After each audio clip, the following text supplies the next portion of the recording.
Good evening, everyone. I'd like to welcome you to the Town Council's public hearing for the 2026-2027 budget for the town of Wallingford. First, I'd like to ask that we all rise for the Pledge of Allegiance, please.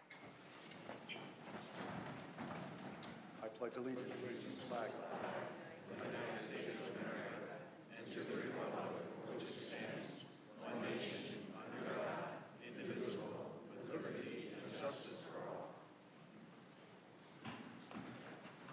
May we have a roll call, please? Allenson. Carmody. Here. Fishbein. Laffin. Here. Reynolds. Rivard. Here. Versace. Here. Tata. Here. Testa. Here. We have a quorum. Okay, just to remind everyone, tonight, again, is a public hearing. The Town Council will not be speaking, other than me, will not be speaking or questioning or answering questions. We are simply observing. This is an opportunity for the public to ask questions of the departments and their respective budgets. It's also an opportunity if they wish to express their wishes on the budget to the council, but there will be no responses from the council on this evening.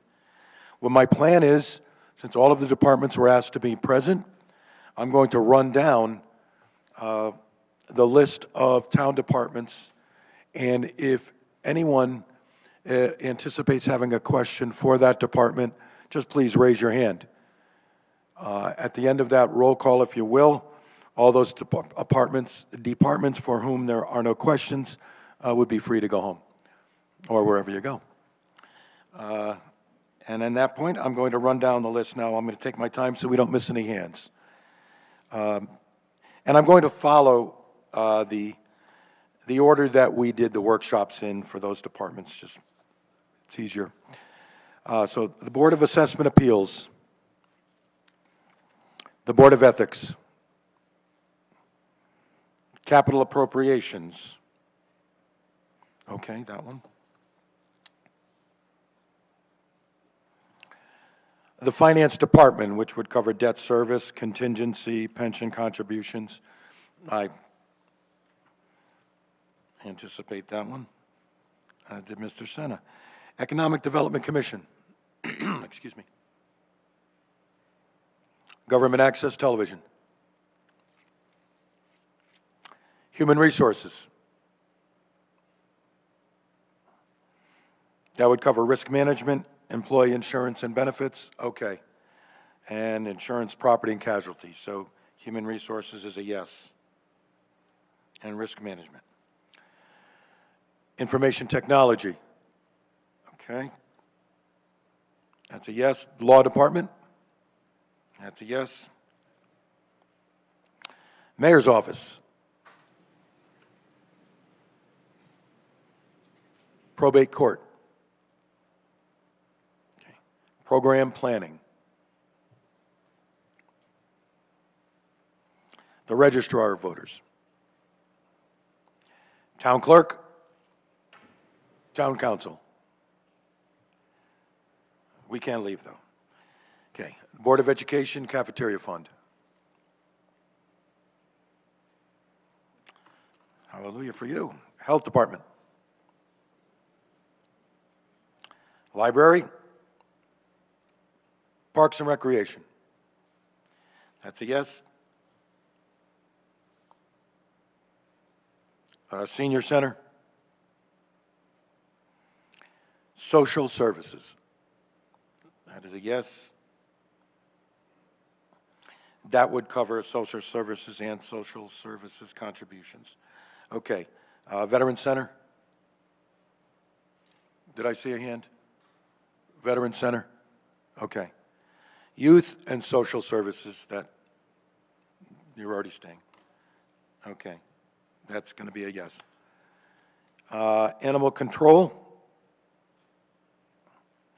Civil Preparedness, which is covered under Fire Department. Fire Department, okay, that's a yes.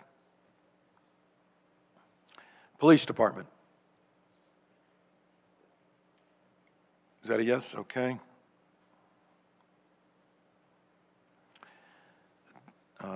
Building Department.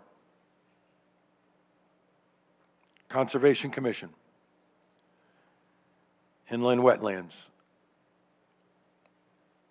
Planning and Zoning. Zoning Board of Appeals. Public Utilities, the commission, including all of the utilities, electric, water, sewer. Is that just the commission? No, in all the departments. This, public utilities, electric, sewer, water. Okay. I just want electric.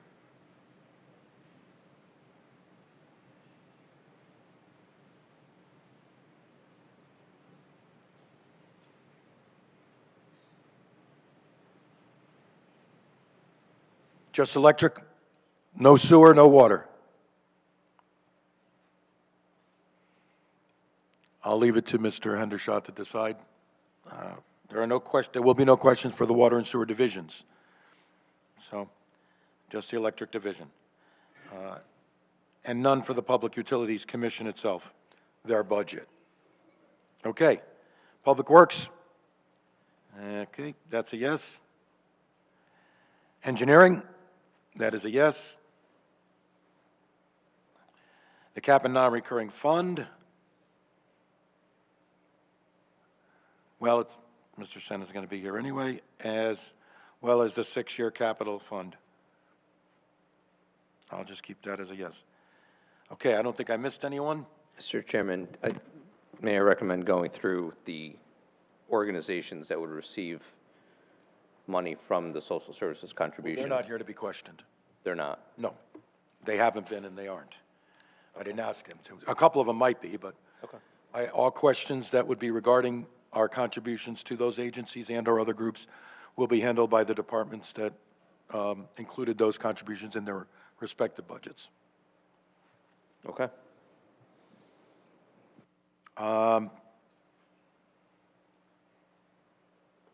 Did I miss any? Is anyone here from the town departments that I didn't call out?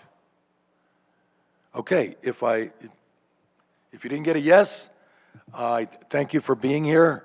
I don't believe there's any need for you to remain. We'll take a couple of minutes and let you go. What's that? Board of Ed, nobody asked questions. Cafeteria, you're all free to go. Wait a minute. You said Board of Ed? Wait, hold on, stop. Oh, I'm sorry, Board of Ed, hold on. Yeah, Board of, I thought you said Board of Ed cafeteria only. No, the Board of Education budget. Yeah. All right. Of course you do. Oops. Okay. All right.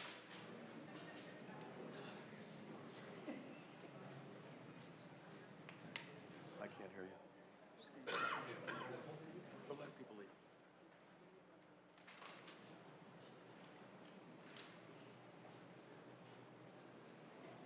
Yes, that's who's going to. Yes, I did, but I'll say it again.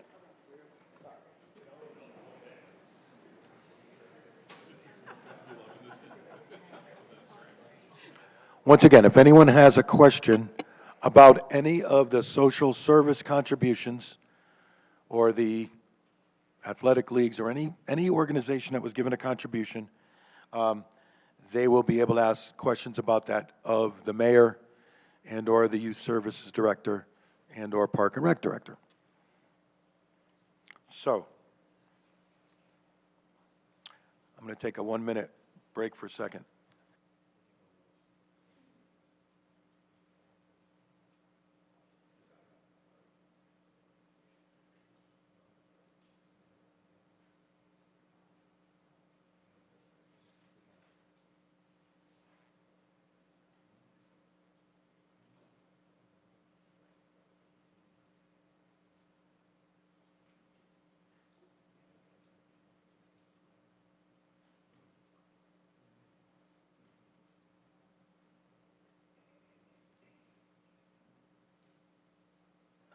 Okay, so I guess we'll begin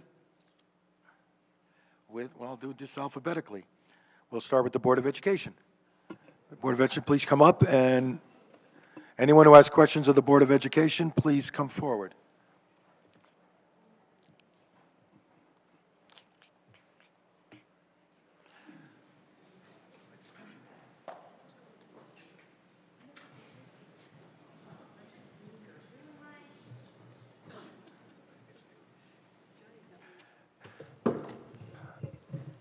Again, any questions? You are asking them of the department, not of the council.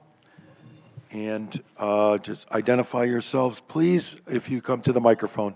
It should be on. Mrs. Kellogg. Sure. Danielle Belizzi, Superintendent of Schools. Good evening. Mike Votto, Chairman, Board of Education. Dominic Barone, Business Manager. Okay, the only my name is Larry Kellogg. I live on Stetson Street over in the Aylesville section. My question to you is, the Board of Education approved an increase in teacher funding, correct, this year? The new teachers, did they receive a disproportionate amount of funding, additional funding?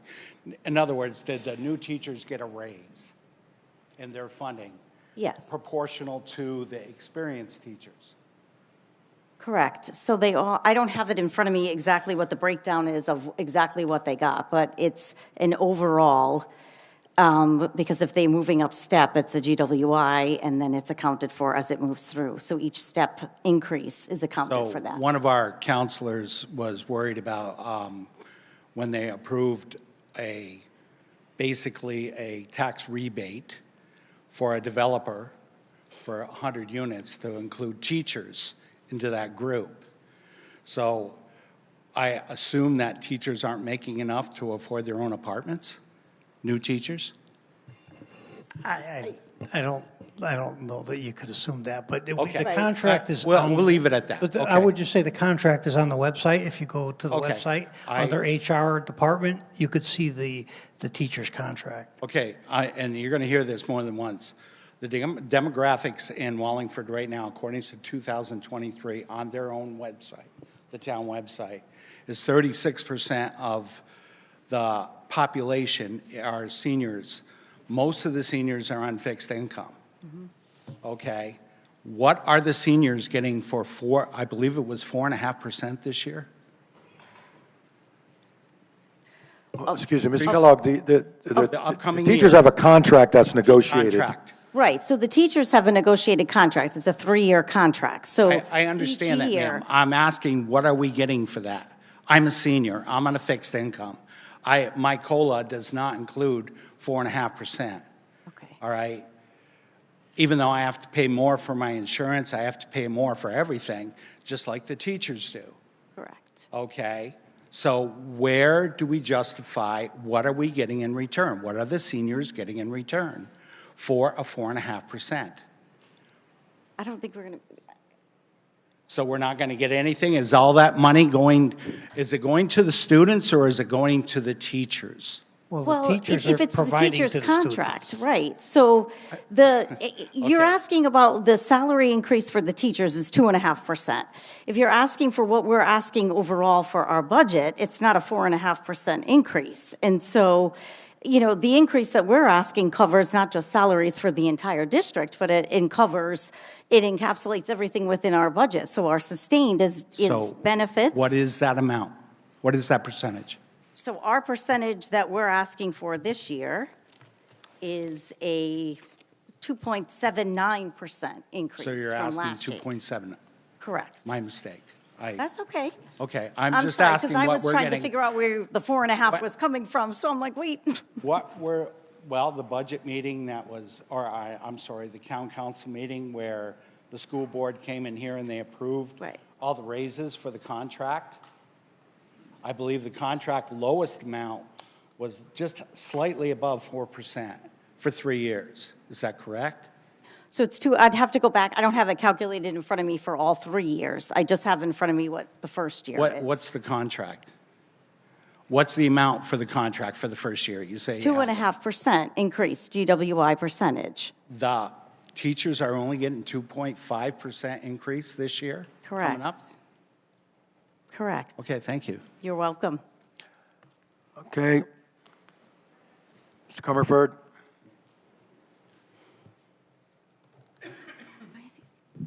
Bill coming from Broadview Drive.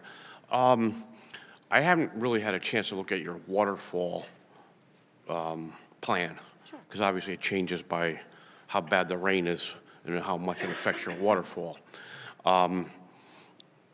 What is the break between when you guys have to ask Public Works or the administration to step up and take over the responsibilities that have been neglected? For example, the parking lots. I don't know if, in my position is, and it always has been, you guys shouldn't be doing or have concerns or oversight for buildings because the town owns the buildings. You guys should focus on educating students. That's what my philosophy has always been. So then it becomes pulling at each other because you go to some of these parking lots, they're atrocious. So do you bring it up to the mayor and say, hey, just like the boilers? I imagine you guys must have talked about the boilers to death. And it's embarrassing because you can only ask so many times and it just gets ignored. And that's why we just had to bond them all, and there's still things that have to happen. But going back to the parking lots, whose budget does that fall under? Does that fall under yours, the parking lot repairs, or is that Public Works? Because I want to address that at that. Right. Mr. Carver, keep in mind that you're here to ask them about their budget, Well, I don't know if it's in their not budget. their operation. So- Just to keep it on track. It's a budget hearing. It's not about the things you're talking about. I appreciate that, but when I watch the workshops, you guys went in all different directions.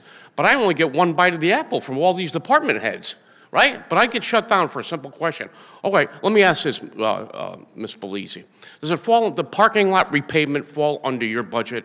So we do some of it, and then some of it, if it's a larger, where it has to be the entire parking lot and over a certain threshold that we cannot cover, then no. Typically, it would be something then we have in our capital plan that we'll have to then have discussions about. And so we are constantly going back through this plan, whether it's the parking lots or other things that are on this list, because we have to keep reprioritizing what we're asking for. So if it's a patchwork here and there, you know, if there's other things that are happening within the district, and maybe we can have that covered and it'll fall within, but depending on how large the scope is, will then depend on where we go from there. Well, and again, I don't know what falls under your budget, because is it just fixing a pothole, or is it a major reconstruction? Because that would fall under Public Works. And is there dialogue that goes back and forth? So for us, we would have a conversation with the mayor and then have discussion as to that becoming a capital item, and then it's on here, because clearly we don't have the funding for something like that. If it's a major reconstruction where we have to, you know, redo the entire parking lot or change the way or add additional parking to it, that is something in a much larger scope. We'd need a design study for that, and then, which is funding for that, and then for the parking lot to be done. And so then that's a conversation we have with the mayor, and then eventually it goes from there, because that's not something we have the funding for. Okay, fair enough, and thank you for answering that. Sure. My suggestion, if I'm allowed to throw that at you, it's not a question, it's just a suggestion, itemize all those things. So us, the taxpayers, can know how bad things really are and how much down the road it's really going to be, because I'd rather have the truth and address it right from the rip than getting these contorted answers that we find out, well, we really didn't mean that, or it really was this bad, or whatever. And it goes back to, like I said, the 13 boilers. You guys knew about it. I didn't know about it. But it's sad that to know that we had all these years to address it, and we never have. So if you look at the 10-year, when you have a chance to look at the 10-year waterfall plan, it's broken down by school. And then it gives you the total by school, and it gives you the total for the entire district. And so that's what we did. And we're constantly going back and adding to it, and then reprioritizing based on the year. And so that's exactly what's in the plan, is it's broken down that way. So it'll tell you. And I appreciate that, but the problem is we don't know if we're doing one high school, two high schools, if we're going to condensing middle schools and all these other things. So this waterfall plan really could be thrown. But I'll go to a Board of Education meeting to ask these, because I don't know that it pertains to the budget question. But thank you. Okay. Thank you. Mr. Massimino. Keith Massimino. Just had a quick question for you guys. There's obviously an increase. There is an increase usually every year. Me as a father, My concern lies with the failing school rankings, the constantly falling school rankings, I should say. So my question is, of that increase, what have we done to A, improve that? So the rankings are going to go the other way. And also, as far as, if you can tell me, from what we have the increase, what are we getting? Because I think the biggest concern from the citizens and the parents is we're getting increased, but we have nothing to show for it because we're so far behind the 8 ball. So nothing to show for it. Well, it's majority of our budget is for salary and for benefits for our staff. Okay. And so we have an incredible staff. Teaching staff, support staff, all the way through, custodians, all of it, right? We have 9 different unions. We have a central office staff. And so we are continuously addressing to what you're discussing in all content areas. And so we're constantly revising our curriculum. We're constantly giving professional development. We're up to date on all of the things that are happening out there and providing all supports to our students, both in the classroom and for academics and for social emotional. So we are addressing that, and our scores are improving. It's going to take time, but I am confident that they will continue to grow just the way we've seen that, and they are growing. It takes time for all of those things, but we have a tremendous structure in place to make sure that occurs. From a building standpoint, is there any plans, I didn't read the entire budget, so forgive me, is there any plans to address any flooring in gyms or anything maintenance-wise? Is there anything in your budget that is going to address that for the upcoming year? So at this point, it's on our 10-year capital plan if there's gyms and things that need to be addressed. But for right now, our focus right now is the boilers, because again, we're constantly reprioritizing. That doesn't mean that if something comes up that it has to be fixed immediately, because we have a lot of those things that do occur, that we don't go back and reassess where we are, look at the funding that we have, and then depending on what the issue may be, then obviously then there's conversations that have to be had if we don't have the funding for it. Understood. Discussions with the mayor and so on and so forth. From a, like I said, from a parent standpoint, I think the biggest thing I can push for next year is to put some more in, line items in there for more improvements. They may kick them back. They may say, we're not going to give it to you, but at least we're seeing, hey, Fritz needs a new playscape, or these new basketball hoops behind Moran. It's big for the citizens to see you've asked for it, they've said no, and then we can have a discussion as a community. Correct. And so if you recall, typically we used to put that in the capital budget now, here.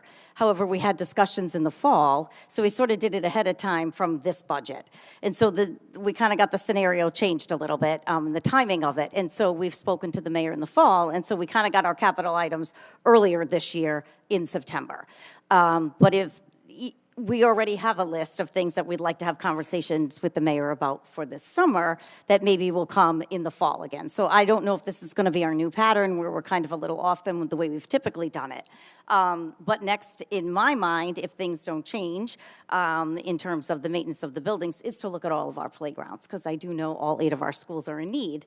And so that is on our list, but those will be conversations as soon as this budget season ends that we'll then approach and go back and reprioritize on our end to have discussions, whether that's a phase-in approach or however it's going to be, barring no other things happen that we weren't planning on. Copy. Thank you. You're welcome. Anyone else for the Board of Education? Okay, thank you very much.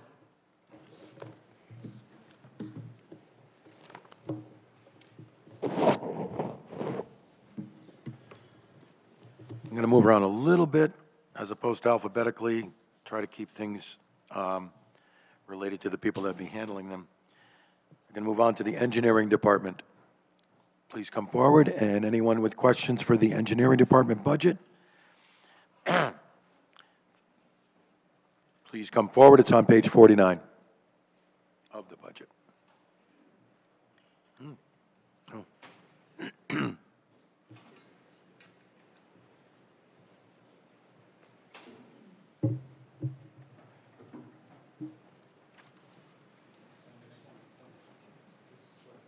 Allison Kapuscinski, Town Engineer.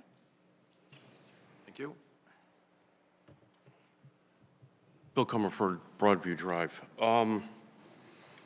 I don't have your budget in front of me, so I don't know if I'm going by numbers, whatever. There's no internet for me to use.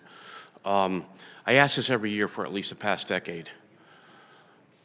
Is it in your budget to hire a construction sidewalk inspector? No. And the reason being? We evaluate our staffing levels every budget year, and we don't see a need for additional staffing this year. Okay, I'm just going to just make a statement. I've been begging for this to happen. I had recently talked to a town councilor, and I think that the consensus potentially is they don't want to potentially put or create a job. This job already existed, and the job description's here. I'm going to give it to the town clerk, so hopefully all you guys can have it. And it says, this is responsible construction inspection work involving the inspection of roads, bridges, drainage, sidewalk, projects for compliance and codes and specifications. Duties include evaluating and reporting on construction work in progress, resolving routine disputes, and performing various inspections. This position has responsibility for making technical inspections, works under the general supervision of the town engineer, inspects contractors' work on a variety of construction projects to ascertain compliance with specifications, prepares reports on construction progress or problems, and so forth. You guys know my feelings about the post-tension concrete, but most importantly, 6 years ago, there was a guy named Tim Kaine. Tim Kaine got killed on the corner of South Main Street and Cedar Street, and he was in his wheelchair. And the sidewalks were so bad, he couldn't use his wheelchair to traverse the sidewalks. Since that time, or before this, I've been asking for the sidewalk inspections. And matter of fact, if you go there now, in the same location, those sidewalks are still horrendous. I implore you guys to get it done, because it was only part-time, and the person that they have now as the assistant engineer was the construction sidewalk inspector. And this isn't a poke at the engineering department, because you guys got my thing saying, look at my sidewalk. And I asked the law department to please explain to me what the variances are, which I don't know. So they came out, looked at my sidewalk. I don't even know. Does it qualify? Does it not qualify? But when they were there, they only got out for 2 minutes and looked. My neighbor has one that's sticking up 2 inches. They didn't even look at that. So all I'm saying is, let's be proactive, at least for Tim Kaine's sake. Tim Kaine deserves it. Maybe people in this town felt he was a second-class citizen because he lived in the projects, but at the end of the day, in the newspaper articles, it says that they were complaining about the horrific conditions for forever, just like I am. So if we have somebody that's dedicated to this, and I don't care how much it costs, because whatever millions of dollars that we're spending, I'd rather have whatever it costs to hire this person to stay on top of it. And I'm going to hand this to the town clerk. Thank you. Okay. Mr. Coverville, I'm going to respond to one thing. I'm going to object strongly to the implication or the suggestion that anyone working for the town or holding an office in the town would hold any citizen as a second-class citizen. And making that suggestion was a little out of hand. It was out of line. So you know that nobody in this town that works for the town or that serves the town rates citizens according to value. Well, don't imply that. Please don't.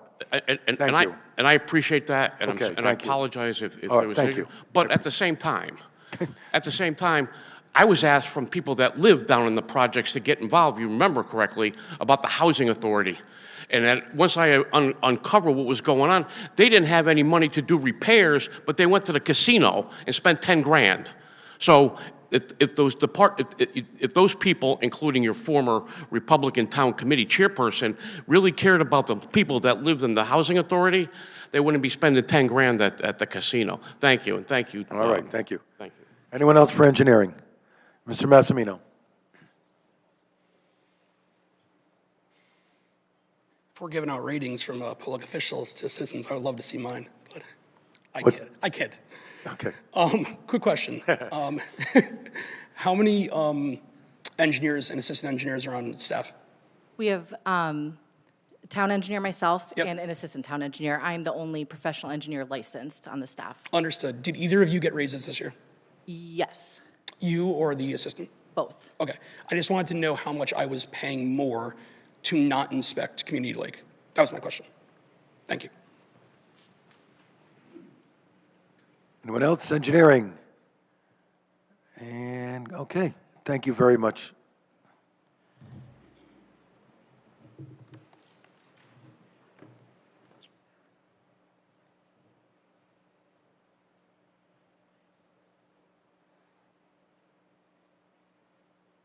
Information technology.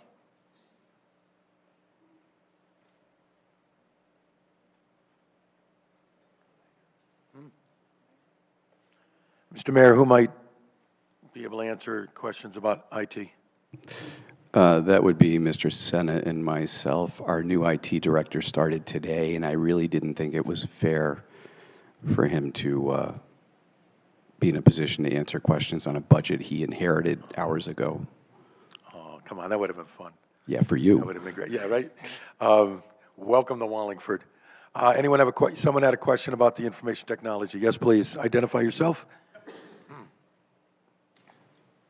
Jim Allen, 7 Tarl Farms Way. So last year's budget, there was $1 million in improvement in IT, and this year, I think there's $100,000.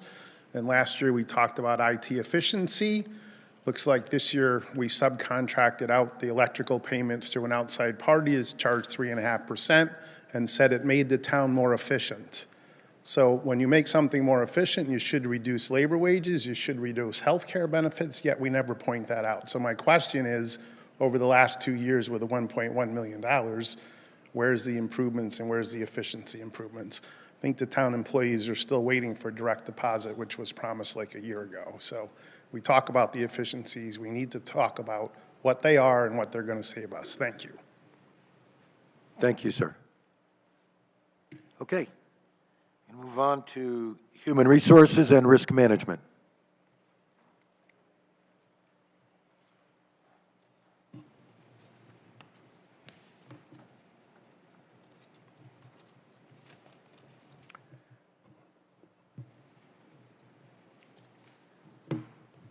Good evening, gentlemen. Good evening.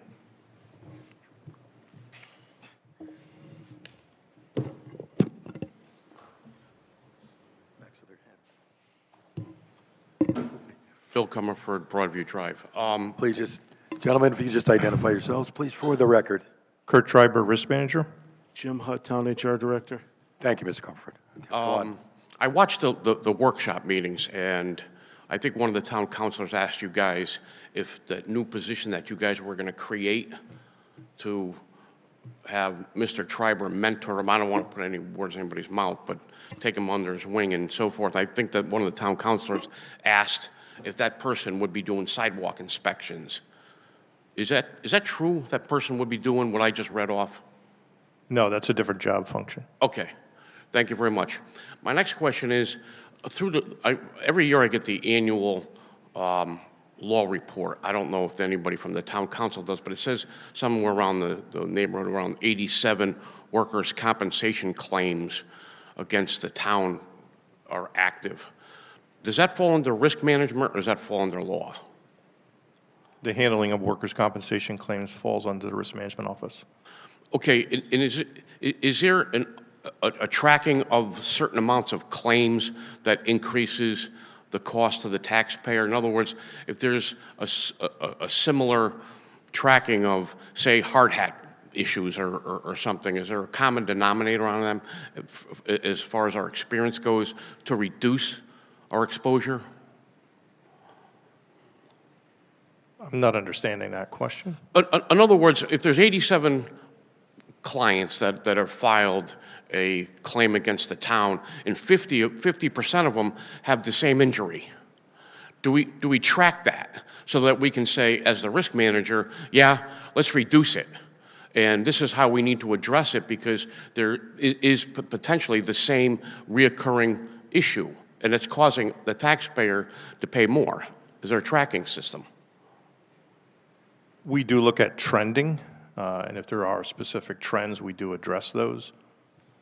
So with the budget, obviously, with the insurance, the more claims that we have, the higher it goes, obviously, because they want to recoup their money. Does these trends fall in line with the average or the norm, or are we higher than the average? I'm not sure what your average is compared against. Are we higher on average workers' compensation claims than any other municipality? We're members of the CCM. They must have some metrics that they go by. We'd have to compare against the same population of employees in order to look at that. And are we self-insured for that? Yes, we are. Okay, and by becoming self-insured with that, is that on the budget? I don't have it in front of me. Yes, there's a line item in the budget for workers' compensation claim payments. Okay. All right. Thank you very much. Mr. Kellogg.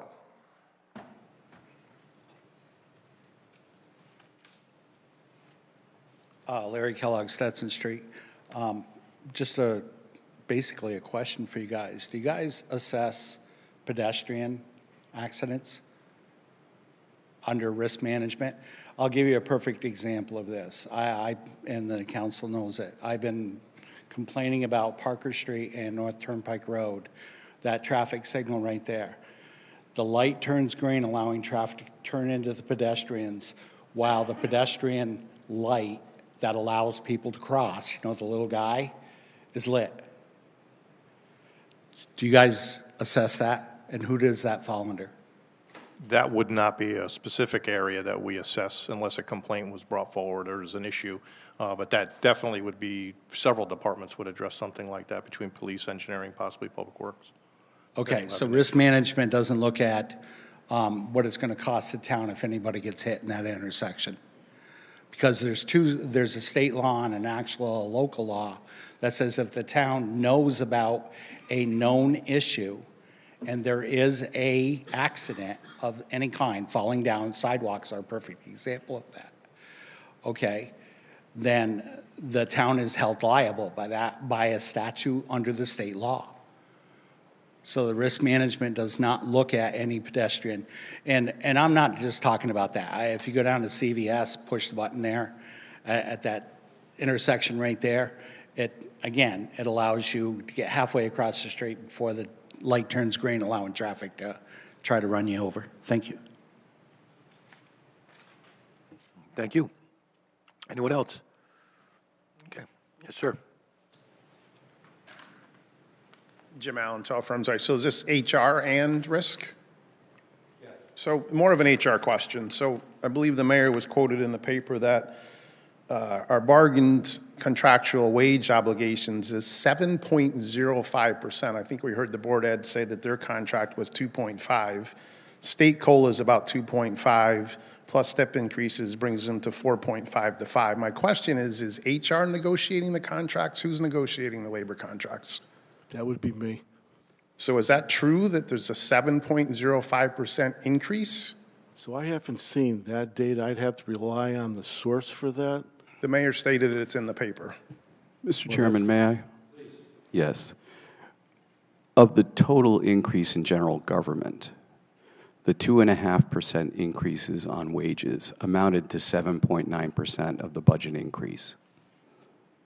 So it's all labor, though, the 7%? Of the budget increase. Yes. Yes.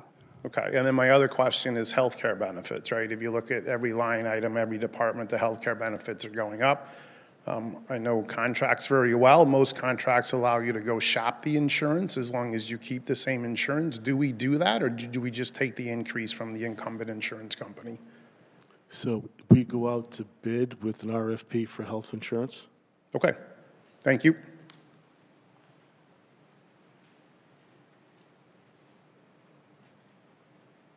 Anyone else? Okay, thank you very much, gentlemen.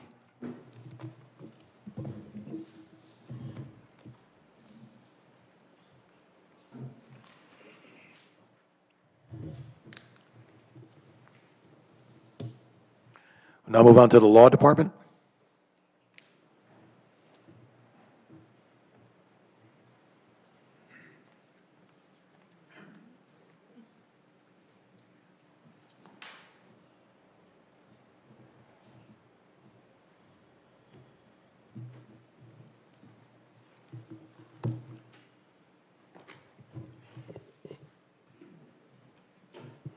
Jeff Einhorn, Town Attorney.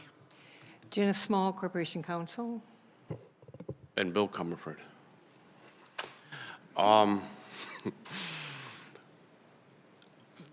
The town attorney,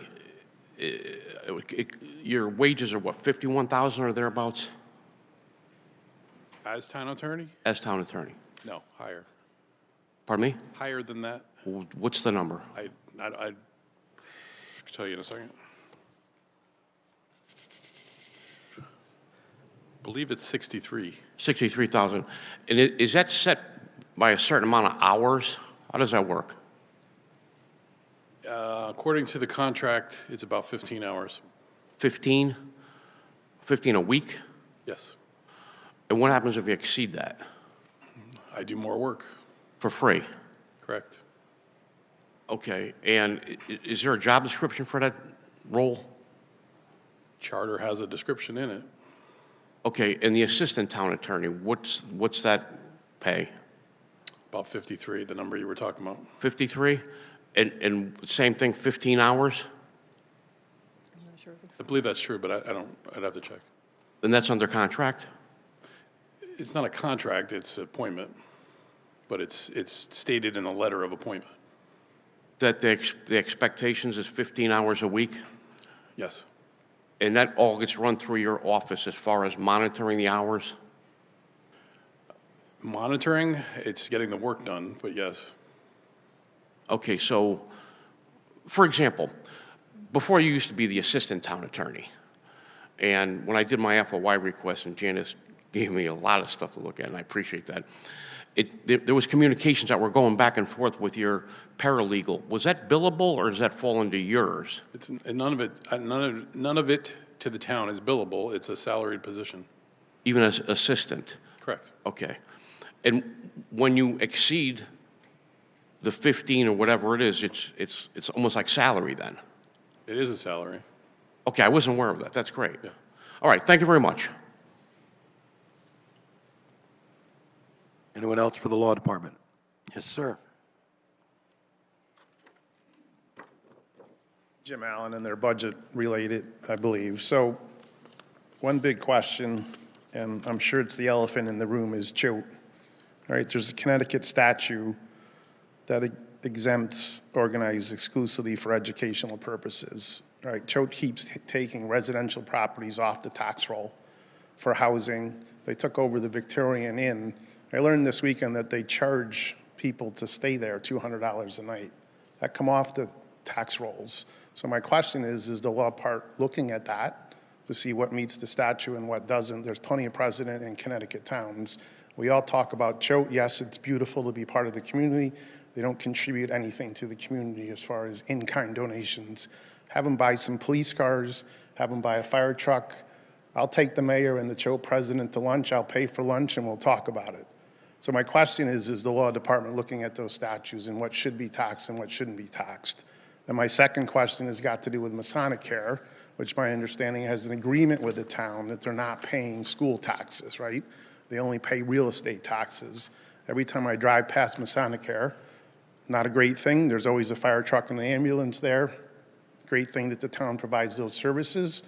Do we look at that contract with them and see if maybe there should be a tune-up after all these years, as our taxes have gone up almost 14% over 2 years? Thank you. Okay, anyone else? Oh, yes, sir.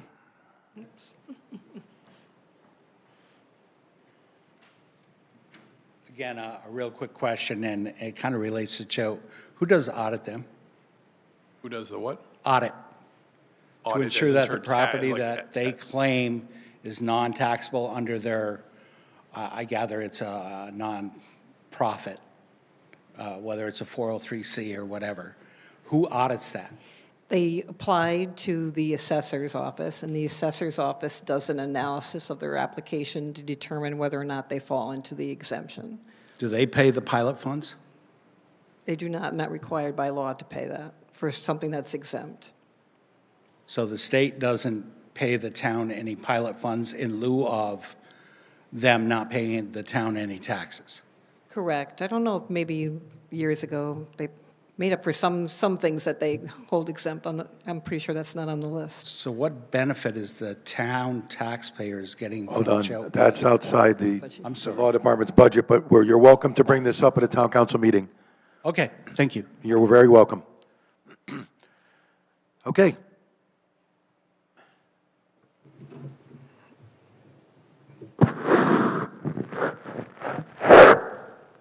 You are free to go. I always wanted to say that to a lawyer. A couple times I wanted to hear it from a lawyer, but that's another story. Okay. Thank you very much. And now we will go to, all right, youth and social services, along with social services contributions. Is our youth and social services director here? Oh, she might have stepped out. We can take it next. That's all right.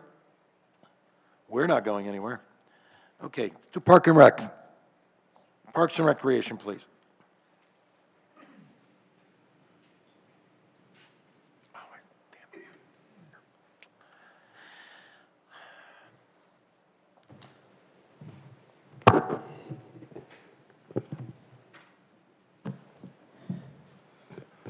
Kenny Michaels, Director of Parks and Recreation. Thank you. Any questions for Mr. Michaels?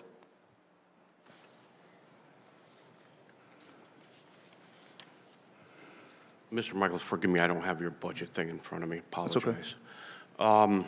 But I have been attending the meetings of the Park and Rec Commission, which I appreciate. I wish they were filmed so everybody can see them.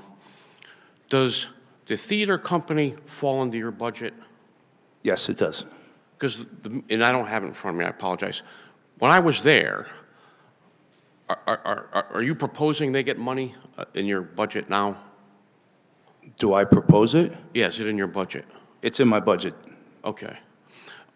Because when I went there was talk about possibly removing them off of your budget, so that's why I wasn't sure if it was put in or if the board decided something else that I saw in living color that, no, we're going to allow that to remain. So it changed since the meeting that I attended? Well, no, nothing changed. It was always in our budget. It was consistently in our budget for the last 15 years. There was discussion of possibly moving it out to the social services contribution lines, but we kept it here. Okay. I don't know why it would stay under Park and Rec. Do they pay to use any of the Park and Rec buildings or anything? They do not. So it's free? It's the town-sponsored theater program. Okay. And every year I ask about the picnic tables. Is there any chance that in your budget that there's picnic tables that can potentially be at one of the town jewels at the Wallace Park down on Quinnipiac Street? I think we have some extra public works. We can take a look. Thank you. You're welcome. Thanks so much. Oh, one last one. Who decides through public Park and Rec what parking lots get plowed in the wintertime? Is that the administration? Is that Public Works? Or how does that work? I think we know where we're going with this, that's not a budget question. Well, it is, because there's resources that it costs to plow the snow. I'm just asking, does that fall under your budget, the mayor's budget, or Public Works? We don't plow snow. Okay, but it says that you're supposed to, according to the charter, you're supposed to direct what work is supposed to happen. We don't plow snow. Okay, but do you suggest it then? Why does Doolittle get plowed? No one else does. And that's your park. But I don't handle the maintenance. I don't plow snow. Okay. Thanks so much.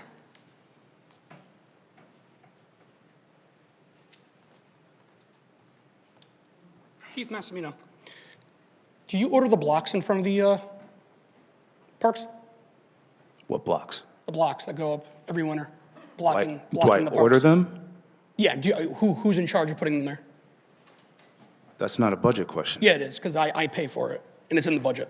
So who's paying for it? Sure, can you just tell me what line item you're looking at? Yeah, sure. Can you answer the question? Because we can't go ask you questions at the Public Works hearings. I'll answer the question if it's on Sure. page 46 or 47. So you're not going to answer the question. Chairman, didn't you say when I had him here this week, he'd be able to answer that? I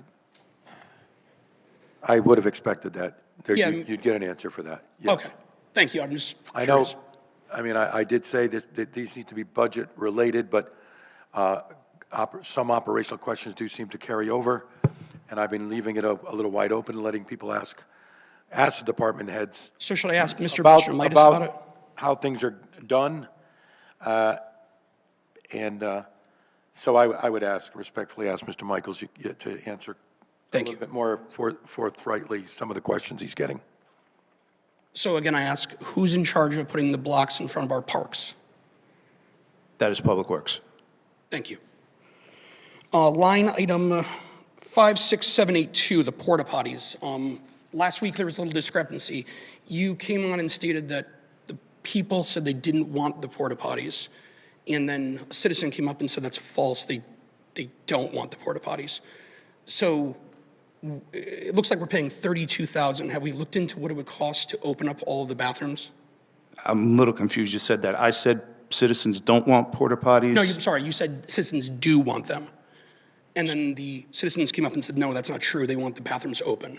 So I stand by what I said. The leagues all have keys to open their restrooms. Gotcha. So that citizen was lying when he said that they didn't want them. You said that, not me. Okay, understood. Have we looked into what it would cost to have them open, period, not to have the leagues with the keys? So to have somebody staffed open them, close them each day? Correct. We have not, no. Okay, so we've just paid 27 last year, 32 this year, and not looked into what it would cost to open the doors to the facilities we already have? Got it, thanks. Okay.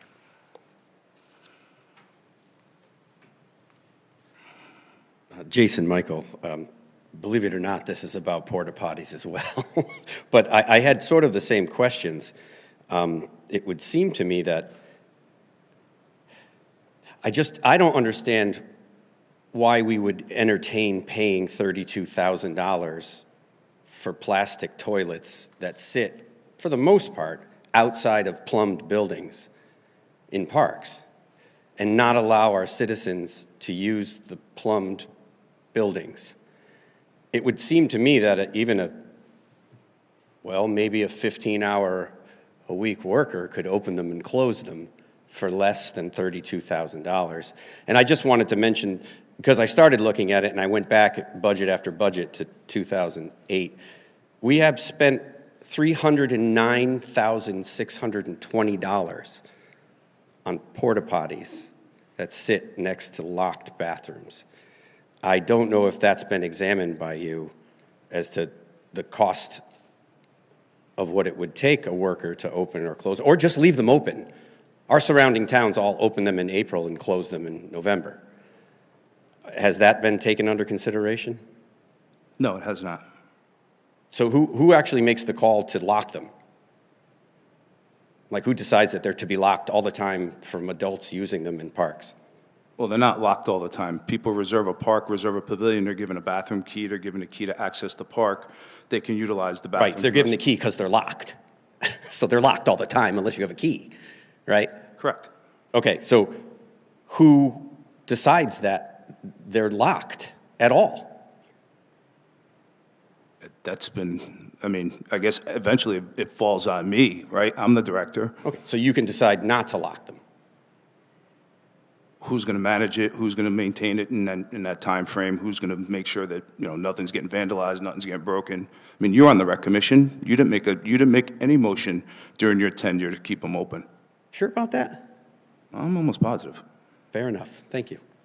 Okay. Anyone else? All right.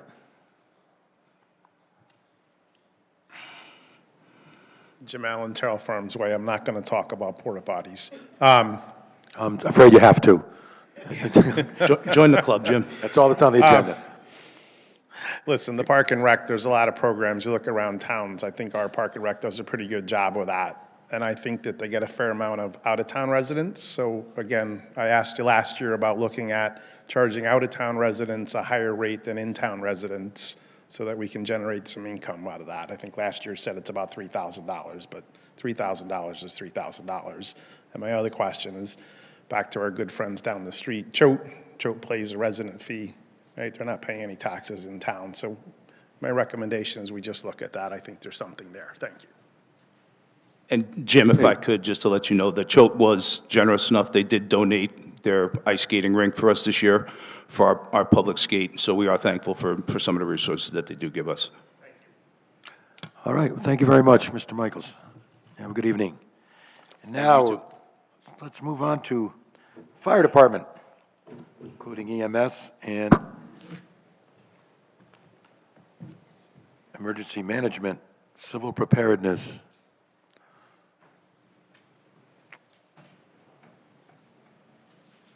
Yeah, okay.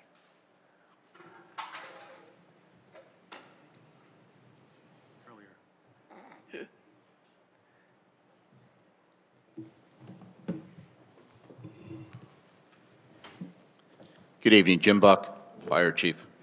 Mike Shaw, Deputy Fire Chief. Thank you, gentlemen. Any questions for the Fire Department? Mr. Wall. Good evening, everyone. Tim Wall, Volunteer Fire Chief with North Farms, 864 North Farms Road. Thank you for this opportunity. Chief, can you just briefly go over the apparatus replacement plan that you presented to the council? Yes, the apparatus replacement plan estimates the expected service life of our apparatus. Based on the type of apparatus, they all have a varying expected years of service, and we have continued to update and maintain that to forecast out the needs of the town within our department over many years. And I believe at the presentation that within the Wallingford Fire Department, there are paid and volunteer firefighters and stations, and apparatus has a plan of replacement. On the volunteer side, what was the past 2 to 4 years? So the apparatus that's been purchased over the last 2 to 4 years for the volunteers is entirely one purchase for a Squad 8 replacement for Company 8. Okay, in the vision of the mission of the Wallingford Fire Department, and under the Chief Officer's leadership, I believe Rescue 7 has been talked about being replaced. Do you know where that may fall in your line of opportunities working with the elected officials? Yeah, so Rescue 7 is our oldest apparatus. It's a 1993 Pierce, as you know, and that was targeted as a needed replacement apparatus and was included in the department requested budget. And I know elected officials have a lot on their plate and choices to make, and they don't have an easy job to do, whether you're a council member or a mayor or a fire chief or a police chief. But the apparatus being in 1993 or 83, I'm sorry? 1993. Okay, so that's 30 years plus active service. Has apparatus ever been or talked about presented bonding for an apparatus? I wouldn't request bonding. I request what our budget needs are. That would be a town government function based on how they would wish to fund those requests. Okay, and on the LOSAP program, which is the Length of Service Awards program for the volunteer firefighters and EMS personnel, that has continued to be funded in this year's budget? Yes. Okay, and that's a program that's awesome to help retain and recruit volunteer and EMS personnel. And I believe with the work of the mayor and the council, they've adopted that if you're an active volunteer firefighter EMS, you get points on the test, Wallingford Fire Department test. Yes, the HR department handles the criteria and additional benefits for entrance level testing. That is correct. sorry, Chief, I didn't mean to cut you there. So hopefully anyone watching this program, that if they're thinking of getting into the second best career that you could be, a firefighter or EMS personnel, he or she could join the volunteer ranks in Wallingford. We would love that. Okay.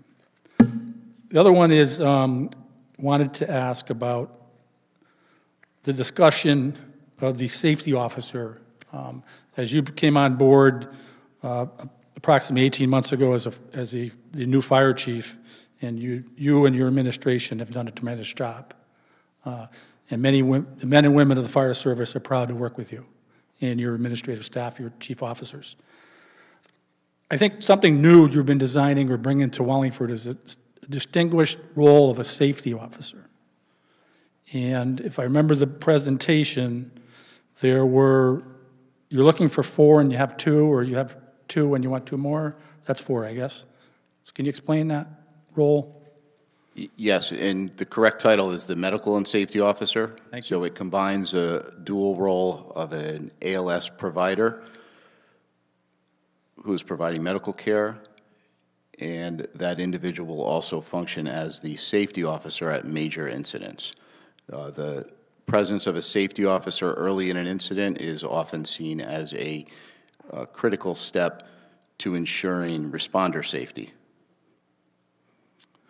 And you presently, Wallingford Fire has 2, but you want 2 more, I'm sorry. That's correct. We have 4 shifts, and we now have a safety officer assigned to 2 of the 4 shifts. Okay, so moving forward, I hope the council and/or in the future, elected officials will consider funding that important role of safety officers. Or I'm saying safety officers, I'm sorry, Chief, it's medical safety officer? Right. Okay, it's important to the Wallingford Fire Department in handling safety for not only its members, but I would imagine with the public also.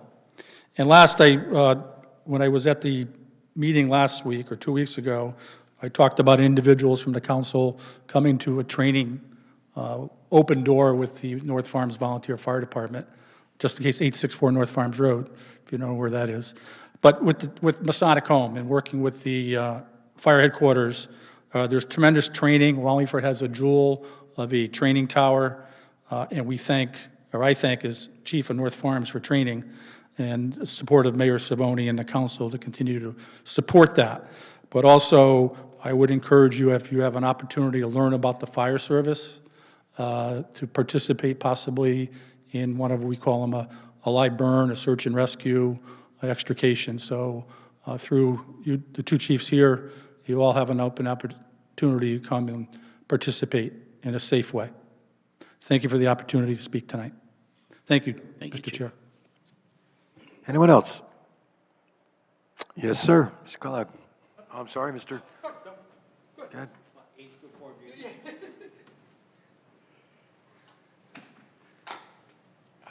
Again, Larry Kellogg, Stetson Street. Chief, just very simple question. Are all your vehicle maintenance records up to date? Are your vehicle maintenance up to date, I should say? Yes, we are very proactive with our PM and making sure that they have their annual DOT inspections. As you know, or you may know, the Department of Public Works does our regular preventative maintenance program as well as regular standard repairs. There are many repairs that actually must be outsourced because Public Works, at this time, they do not have an emergency vehicle technician, an EVT, and we've had conversations about that, but obviously there's additional costs of bringing on that personnel. So we do outsource those types of repairs. So what, from public standpoint, all your vehicles are actually up to date on their maintenance as of right now? Yeah, it's a moving target, right? Because you're always you're behind the eight ball. hitting a new cycle. That. But yes, we strive to keep up to date because we believe maintaining the vehicles is the best way. That's how you get a 1993 apparatus that is still in service in 2026. I worked maintenance at Millstone Power Station for a number of years, so I understand maintenance. The reason I brought that up is I was asked to, and that was by somebody that actually works on one of the fire stations that says their ambulance is still waiting for an oil change after 9 months. So just to let you know. Okay. Thank you very much.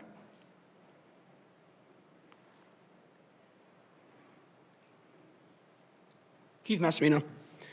I did not have a question, but I had a comment, and it's not in regards to your budget, but I think the chair will let me say it. In 2022, my little guy had a medical emergency due to leukemia, and you guys were the first ones there. So I want to say thank you from the bottom of my heart, because I love the Wallingford Fire Department. You guys were there. You guys followed us to the one of your techs followed us, firemen, sorry, followed us to the hospital. And subsequently, when he was released 2 weeks later, you guys showed up with fire trucks for him. So I just want to say thank you. Thank you for the comment, and that's the great men and women of the department. 100%. Thank you. Anyone else?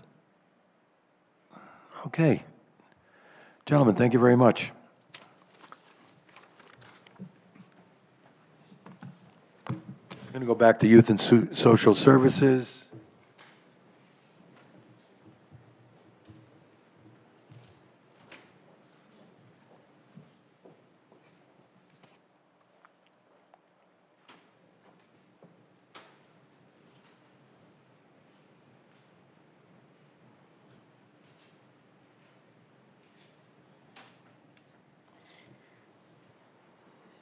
This would cover the youth. I'm sorry, go ahead.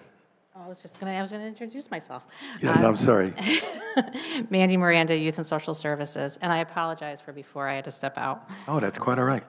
The Youth and Social Services Bureau budget is on page 42, and the social services contributions are on page 44.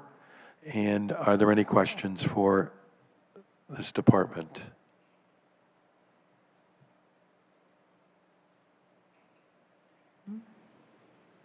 All right, Mr. Comerford.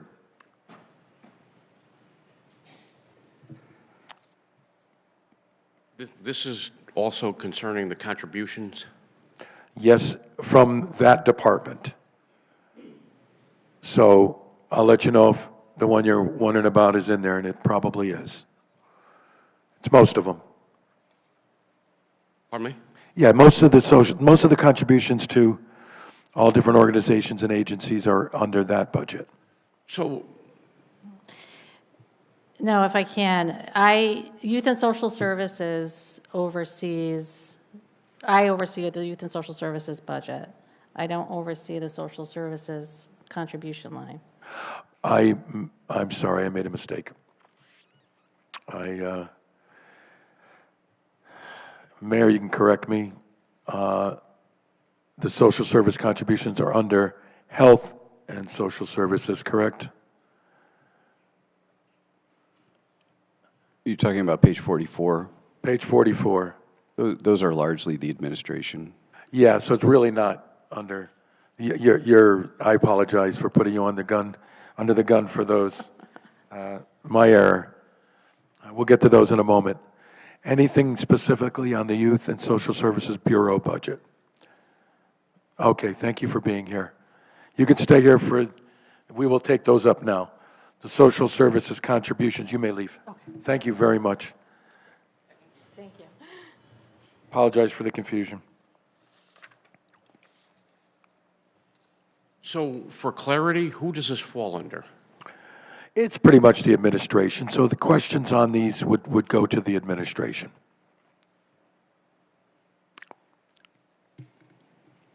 I don't know that he's qualified to answer questions, is he? I mean, He's the mayor of the town of Wallingford, so he damn well better be. well, He's elected to do it, so I'm sure he is very qualified. I'm willing to bet that he's going to say, "We'll get back to you." Well, he could. That's why I asked him.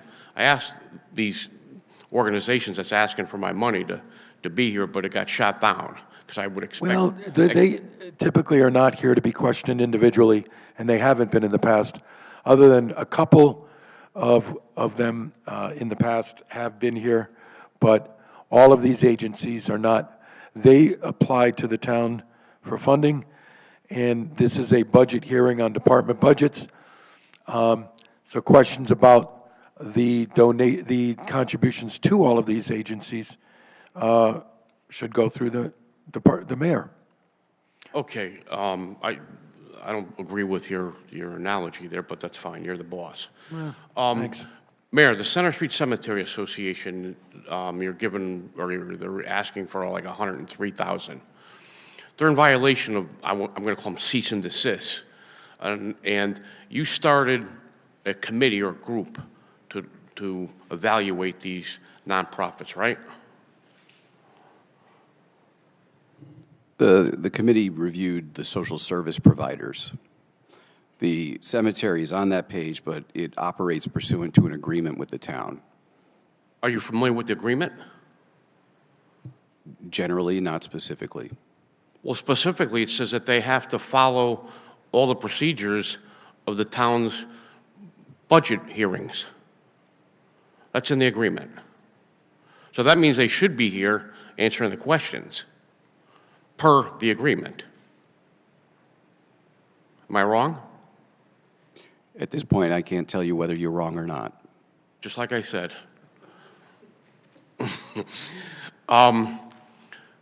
So your group, when the group was formed, and then, can you explain how the group works so I can get to my questions then? So if anybody else has a question about the group or how it shook out.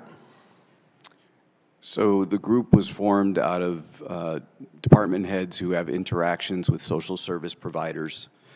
So that group was the Director of Youth and Social Services, the Fire Chief, the Fire Marshal, the Police Chief, Director of Park and Rec, Director of Health, the Comptroller, and one of the Assistant Superintendents,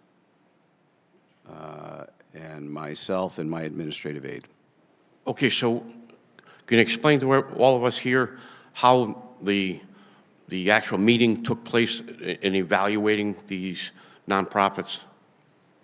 We distributed the requests that came in from nonprofits. We met and reviewed the requests together and discussed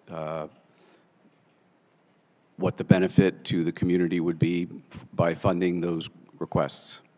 And it was the whole group. Wasn't somebody that got up in the middle and said, I know nothing about this, I got to leave. It was a whole group that attended the whole meeting. I think, as I understand your question, the answer is those department heads that I listed attended the meeting. Okay. Because I'm kind of confused. Is Miss Miranda still here? Oh, she escaped. I asked her about this, and she said that she knew nothing about some of these groups. She only participated in the one, and I'm not, this is what she told me. She only participated in the ones that she was familiar with and didn't participate in all of them. Because I asked some questions about the cemetery.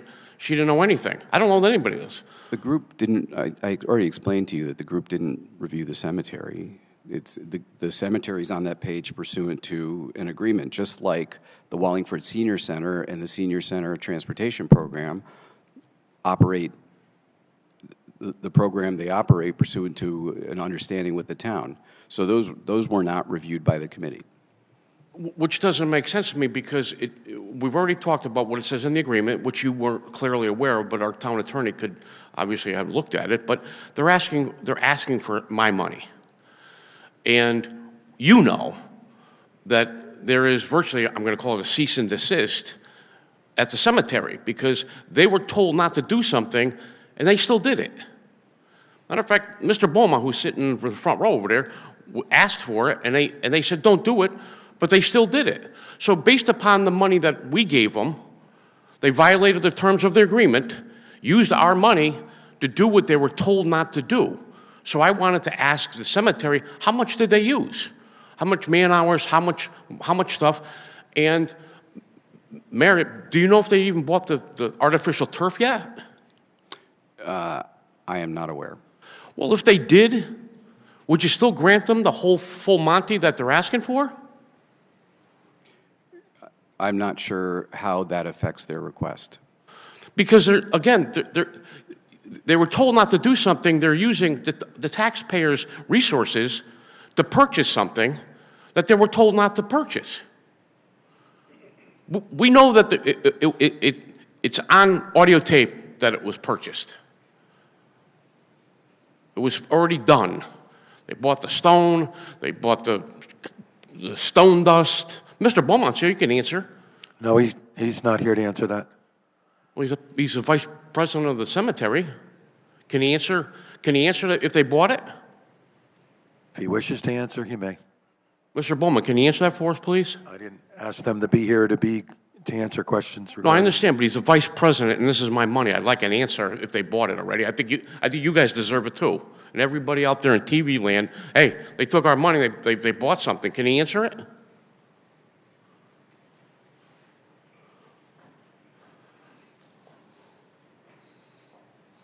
You don't have to come up to the table. You can just stay there if you wish. All right, that'd be great. Not like at this age. All right. It's better. You won't understand that someday. I'm totally aware of it. Bob Beaumont, Vice President of the Cemetery Association. As far as the artificial turf is concerned, all that was ever said in the specs was that it was to be grass.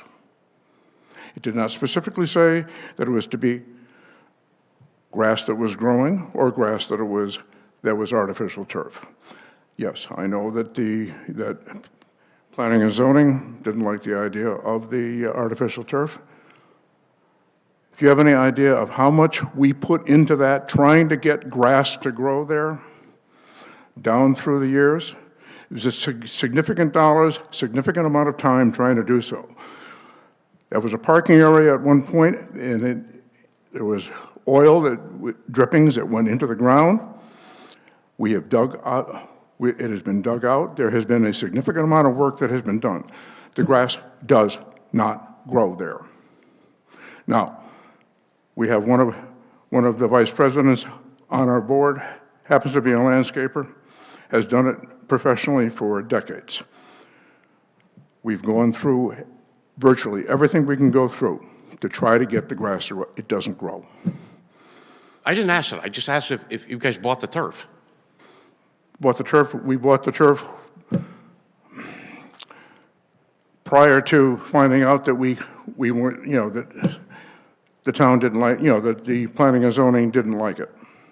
So they did buy the turf that they... Yeah, we did. Okay, so there you go. They bought all the supplies, they spent the man hours, all the stone, dug it out, and so forth. Is it contaminated? Are you alluding to that it's contaminated soil? I'm sorry? Are you alluding that the soil there is contaminated? You just said that it's all oil there. There had been, I'm basing this on what I know of it. So we should be concerned that there's contaminated soil. There probably was contaminated soil when the town bought the two properties there. But I Yes. thought there was an assessment on the entire property that there was no hazards. I have no idea on that. I'm not going to try to speak. We're outside the realm try to right speak now. to that. No. Bring it back to money, please. Well, my point is, they were told not to do it, but they already bought. Okay, you made the point. That point's If we been were made. told not to do it after the fact, sir, that's a little bit different than if we bought it after we were told not to. The terms of their agreement, it says they can't do any of this stuff. So they just took it upon themselves to go out of the parameters of their agreement. It says that any alterations has to get approved by the town council. It says you guys oversee it. So, and thank you for being up there. Do you guys subcontract help to cut the grass there? Do we what? Subcontract. Do you have Do we help? subcontract? Yeah. No, sir. So no one helps cut grass other than your guy? It is strictly Mr. Devaney, and we have one or two other people that work for us. It's our own people to take care of it. So and they cut grass. Was Tommy Kuntz one of them? The what? Tom Kuntz, one of them? Tom Cruise? Kuntz. No. He's not. Okay, because he used to cut the grass there. True. He doesn't. He doesn't anymore. That is correct. Okay. The reason why I'm concerned about this, and this is my opinion, I've been bringing this up for years. You guys, they're asking for $103,000. Right behind me, you have the Director of Public Works that's going to be coming up here and presenting his budget. And I'm going to try to give you my logic as a former multi-business owner as to try to save money and reduce my taxes. I'm guessing they paid Mr. Devaney upwards of $55,000 a year. The cemetery's closed from December to March. That's 4 months off, okay? And maintainer one gets paid $52,000 a year. You can have one maintainer one down at the cemetery to cut the grass 1 day a week. That's all he does, just cut the grass. That means you're getting 4 free days as a public work maintainer 4. And you don't have to pay the other guys helping them cut the grass. So you're ahead of the game by 50 grand, 50,000, just by reducing that. And that guy could be doing other things, or if there's something has to happen, then he's there. It's just common sense. Over the course of the past 20 years, the town's given the Center Street Cemetery $2.2 million. $2.2 million. And if you go down there, it's an embarrassment. So, excuse me, what, pray tell, is an embarrassment about what is there? That cemetery happens to be a very good-looking cemetery. I would compare that with any cemetery around. One of the issues... And it certainly is as good as the one that you worked at for a short period of time. The fact is that they kill all the grass around all the headstones, and because of that, it's deteriorating the headstones, and it's causing them to fail. So obviously, I've been down there quite a bit. I'm very familiar. Laugh all you want, but it's a fact. Matter of fact, Mr. Tess, I appreciate it, because I would also suggest that the risk manager go down there, because there's a lot of big headstones that are ready to fall over, and people have gotten killed by that. So I would have the risk manager go down there, do an assessment, and also they're not in even compliance with the terms of the lease, because the way they're housing stuff, stockpiling stuff, and so forth doesn't fall within the terms of their contract. Again, smart money says, shut the thing down. There's at least 300 interred people. They have no idea where they are. Matter of fact, there's an article in the paper where Mr. Beaumont even admitted he thought the cemetery was full too. He said, it was his statement. Okay, so we're going to stop here. We're going to stop here. I think it's safe to assume or conclude that you are against the contribution to the Cemetery Association, and this conversation about it has ended. Anything else? Thank you, Mr. Beaumont. Any other contributions you would like to question the mayor about? Anybody? Yeah, Wallingford Center Inc. Okay. Wait, give someone else a chance first. Please, I just want to give everyone opportunities. You can come back. I'm taking this one. Okay, you got it. You're all dead. Mr. Beaumont, you're all set. Thank you very much for your courtesy of coming up and addressing that. All right. Keith Massimino. Mayor, the committee, did you guys sit down and actually vote, or did they give you input and then you made the decision? How did that whole thing work? We had a discussion and there was a consensus. I wouldn't say that we called a vote. Okay, so it wasn't like two people had to vote yay and nay. It was kind of like sit down, talk, and decide. Two people, I'm sorry. No, I'm saying like you guys didn't do a majority vote or not. It was basically just spitballing, essentially, and then you decide. We had a discussion about the service that would be provided to the community or benefit the community, and came to some agreement as to what the resolution would be. Okay. My concern lies in the people I think you surrounded yourself with. We had Kenny Michaels, who, as we were so, on display with, is not a really big fan of, questions asked of him. And we also know he's not a big fan of Jason Michael. And he was deciding if the organization he works with got funds. Seems like a little bit of a conflict. So I'd be interested to see what other conflicts might arise from the other people that were there. And I also like to point out that why are we talking to our department heads who stand to lose if we fund nonprofits? Because obviously the coffer's bare, we're raising taxes again. So we're talking to department heads and asking them if they're okay to give nonprofit X, Y, and Z money, knowing full well if they say yes, yes, yes, yes, yes, and then they go back to the well later and say, hey, Mayor, I need all this, that's probably going to be a problem. Just a couple cents for thought. Thank you. Ms. Kellogg?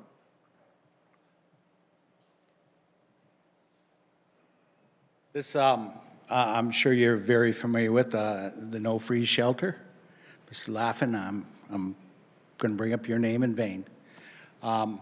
During the, I believe it was in the November meeting, that the town, they came in and requested $100,000. They're a nonprofit. Is that correct?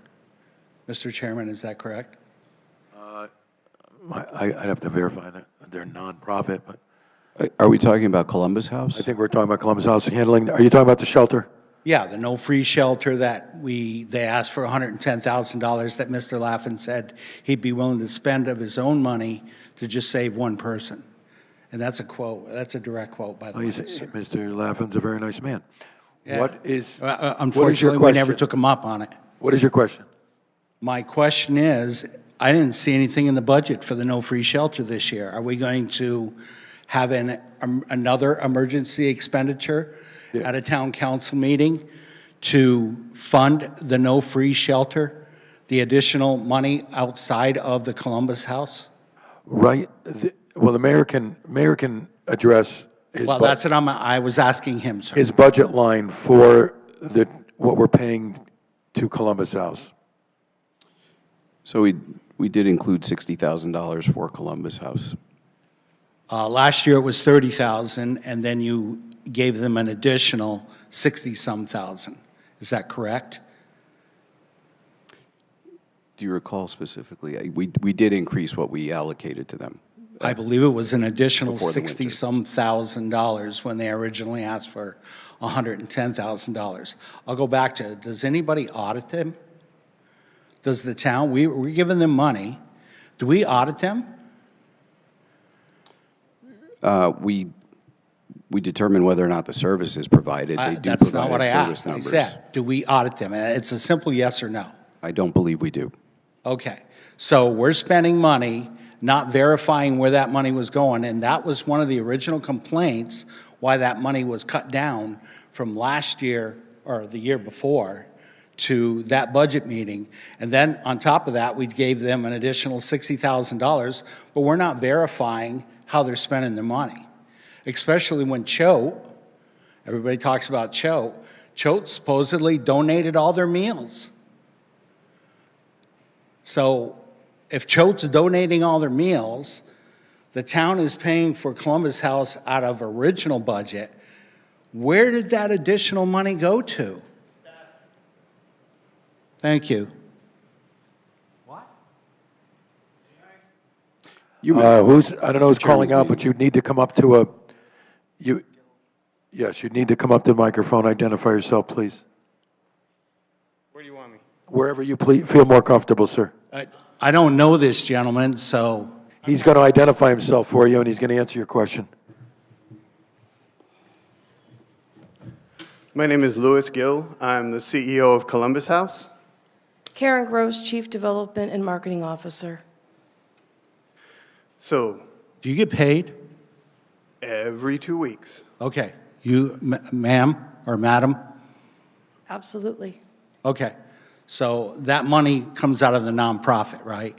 Funds?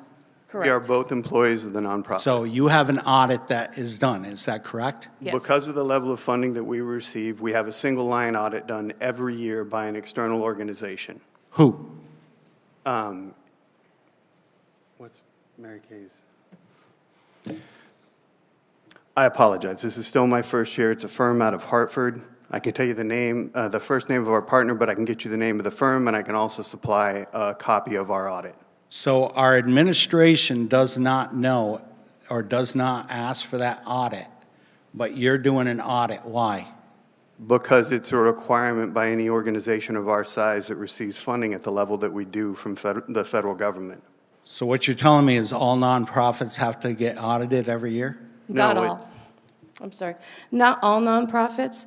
So if you are a nonprofit of a certain size, it is optional. So if you're under a certain dollar amount, once you grow to a larger size of a nonprofit, it is required by the state that you must complete one each and every year. So just giving a perfect example, Choate was brought up. Choate claims they're a nonprofit, so they must do an audit every year. Is that correct? It's not about Choate.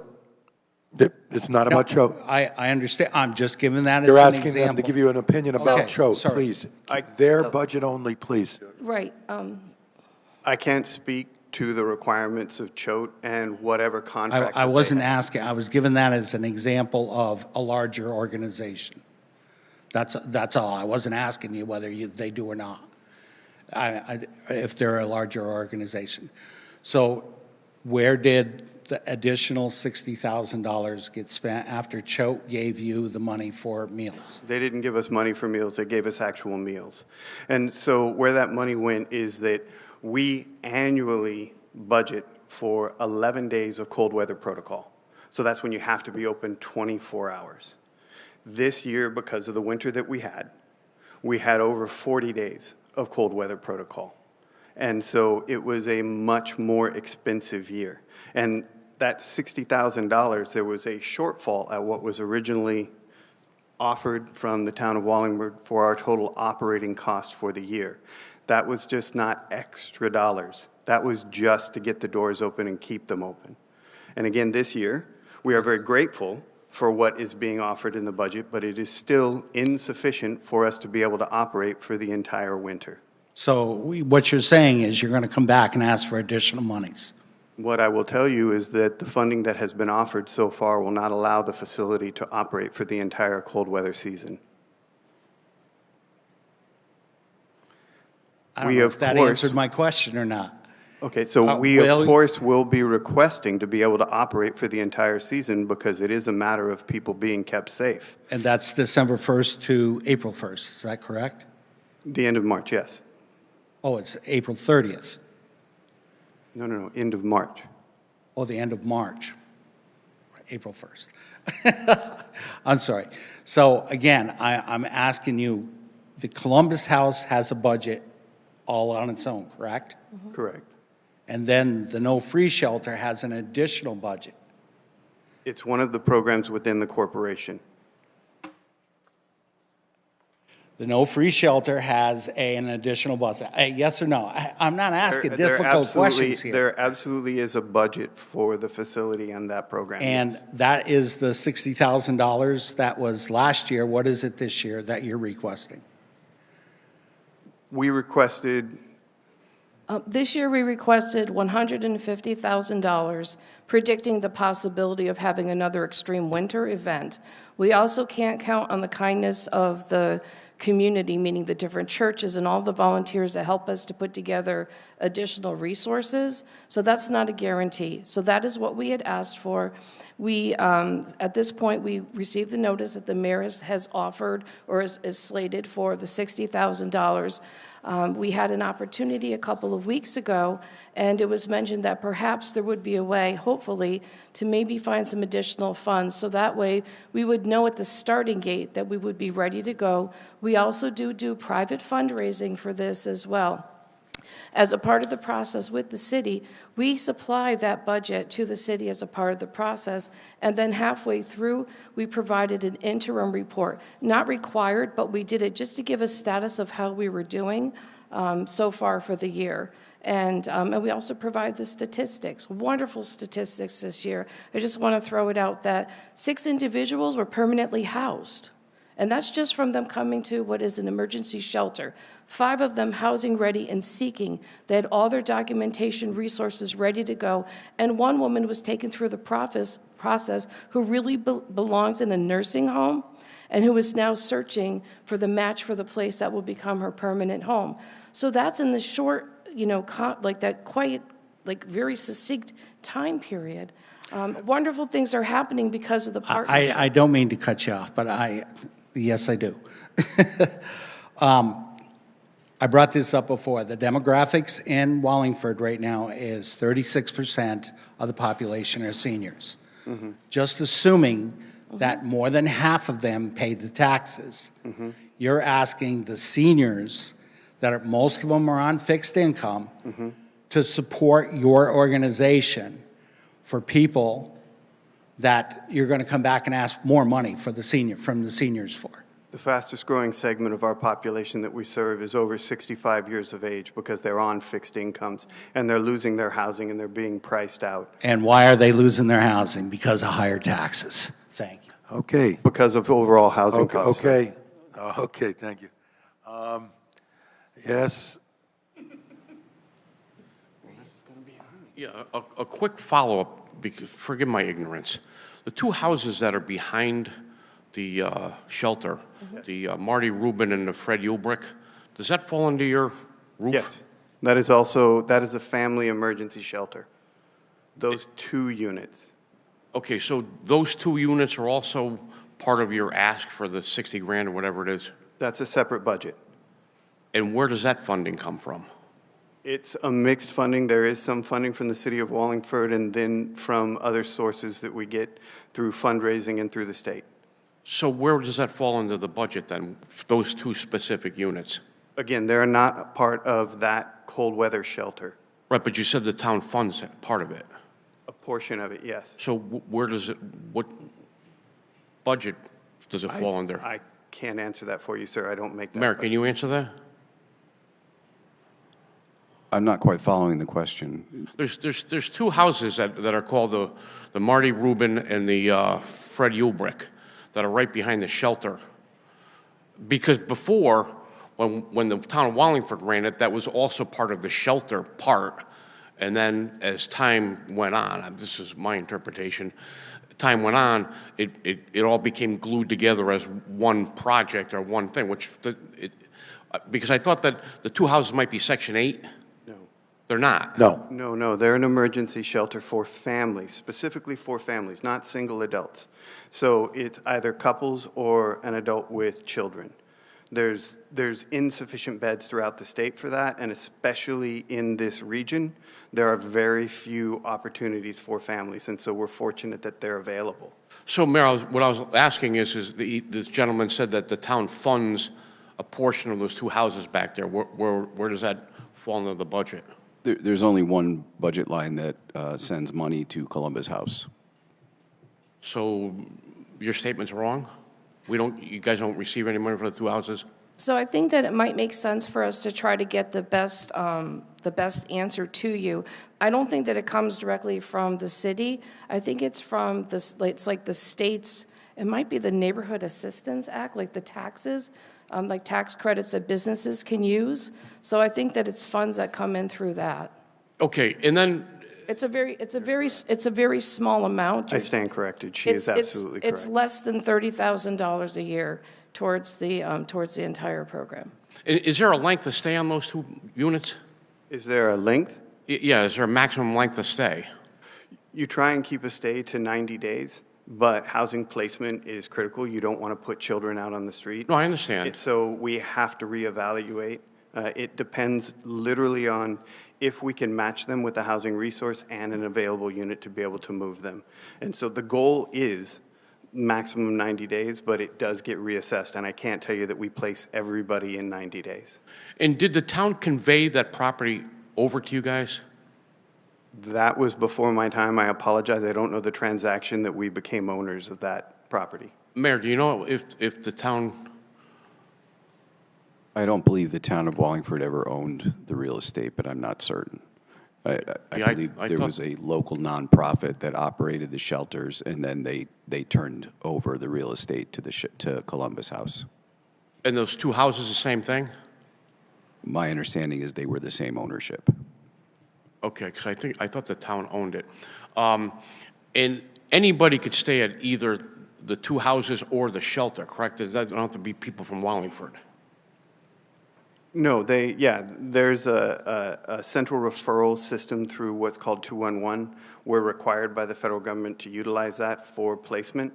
The local, what's called the MMW can, which is our local cities in this region, refer people in. They can come from other cities, but most people are from the local area. And isn't it true that one of the biggest setbacks is the amount of requirements that the people that are actually overseeing the individuals that are there have to meet certain criteria. I'm sorry, I don't understand the question. The people that are in the emergency shelter, not the people that are there because of their unforeseen circumstances, but the people that work there to keep the doors open. Yeah. It's a pretty specific requirement. I think that's what was said to before. That's why the town didn't want to do it, because of the requirements that were necessary as far as I'm going to call them caretakers were. Because I think back when we did, it was just a bunch of volunteers. And then things came down, and you guys are more specialized because that's what you guys do. Yeah. And because of that, it increases the cost. And that's why the town, in my opinion, kind of bailed out on the thing. We definitely have specialized individuals there. They go through training, but also there's the additional services that we bring in. Otherwise, we never would have been able to place the individuals in housing, get them ready for housing, or identify a senior that actually needed placement in a nursing home. Right. So if you guys own the property, then I imagine there might be some grants available, and then make that thing maybe 2 or 3 times the size. You can go up. You can go up 4 stories in the town of Wallingford. And we obviously need a lot more because, you know, when people are living in their cars, I mean, you got on Lowe's, they have mattresses behind the Verizon place. I mean, it's pretty sad. You have to wonder if they clean themselves in that pond. You know, unless you're there, and I commend what this guy's saying, because our taxes going up, and away. I haven't worked in 10 years, and I think now I have to go back because of my taxes are going so high. Thank you very much. Thank you. Thank you. Okay.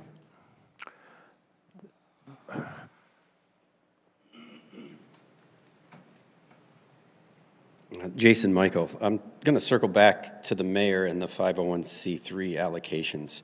I'm still a little foggy on the procedure, and I'll start with my own experience as... Hold on one second. I'm sorry, let me interrupt. Thank you. Coming up, yes, you are finished. This question isn't for you. Thank you for being here and being willing to step up. Thank you. Sorry about that. No, that was probably me. should have waited. That was me. Go ahead. And I'll speak just from my own experience being a new director of a new 501c3. We were awarded that in early winter.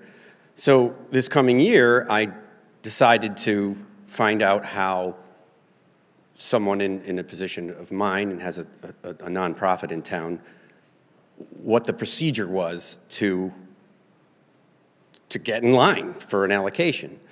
And I asked multiple counselors, I asked other 501c3 members who do receive money, I asked department heads, and I asked them all the same questions. Where do I go? What do I have to do? Where's the application? And time after time after time, I was met with 2 answers. One was, I don't know. And 2 was, you have to go see the mayor. And I would say you have to go and see the mayor and ask the mayor for money. Yes, that's how we did it, or that's how it's done. So, okay. So while I was preparing to go call the mayor, see the mayor, say, hey, we're new here in town, and a letter came out on Facebook that said, to all 501c3s who have received money or looking to receive money, this is what we're looking for. And it was 3 items. I'll paraphrase them really quickly. It was a detailed explanation of your use of the funds, the potential impact on your agency should you be denied, and your budget. 3 things required in the letter from the mayor. So we were thrilled. We dug in. We did what we could. We sent in the letter. And then, in full disclosure, we were denied, which is okay. I held my breath for a whole 5 seconds, thinking we would get money here, but I knew kind of how it was going to fall out, I think. But I'm just not understanding how this is equitable in any sense of the word. How? So I guess I'll just ask the direct questions to the mayor or the comptroller. Do we know how much money there was to award to applicants for their 501c3s? Was there a pool of money? Was it 500,000? Was it 1.5 million? Was it 600,000? Is there a roundabout?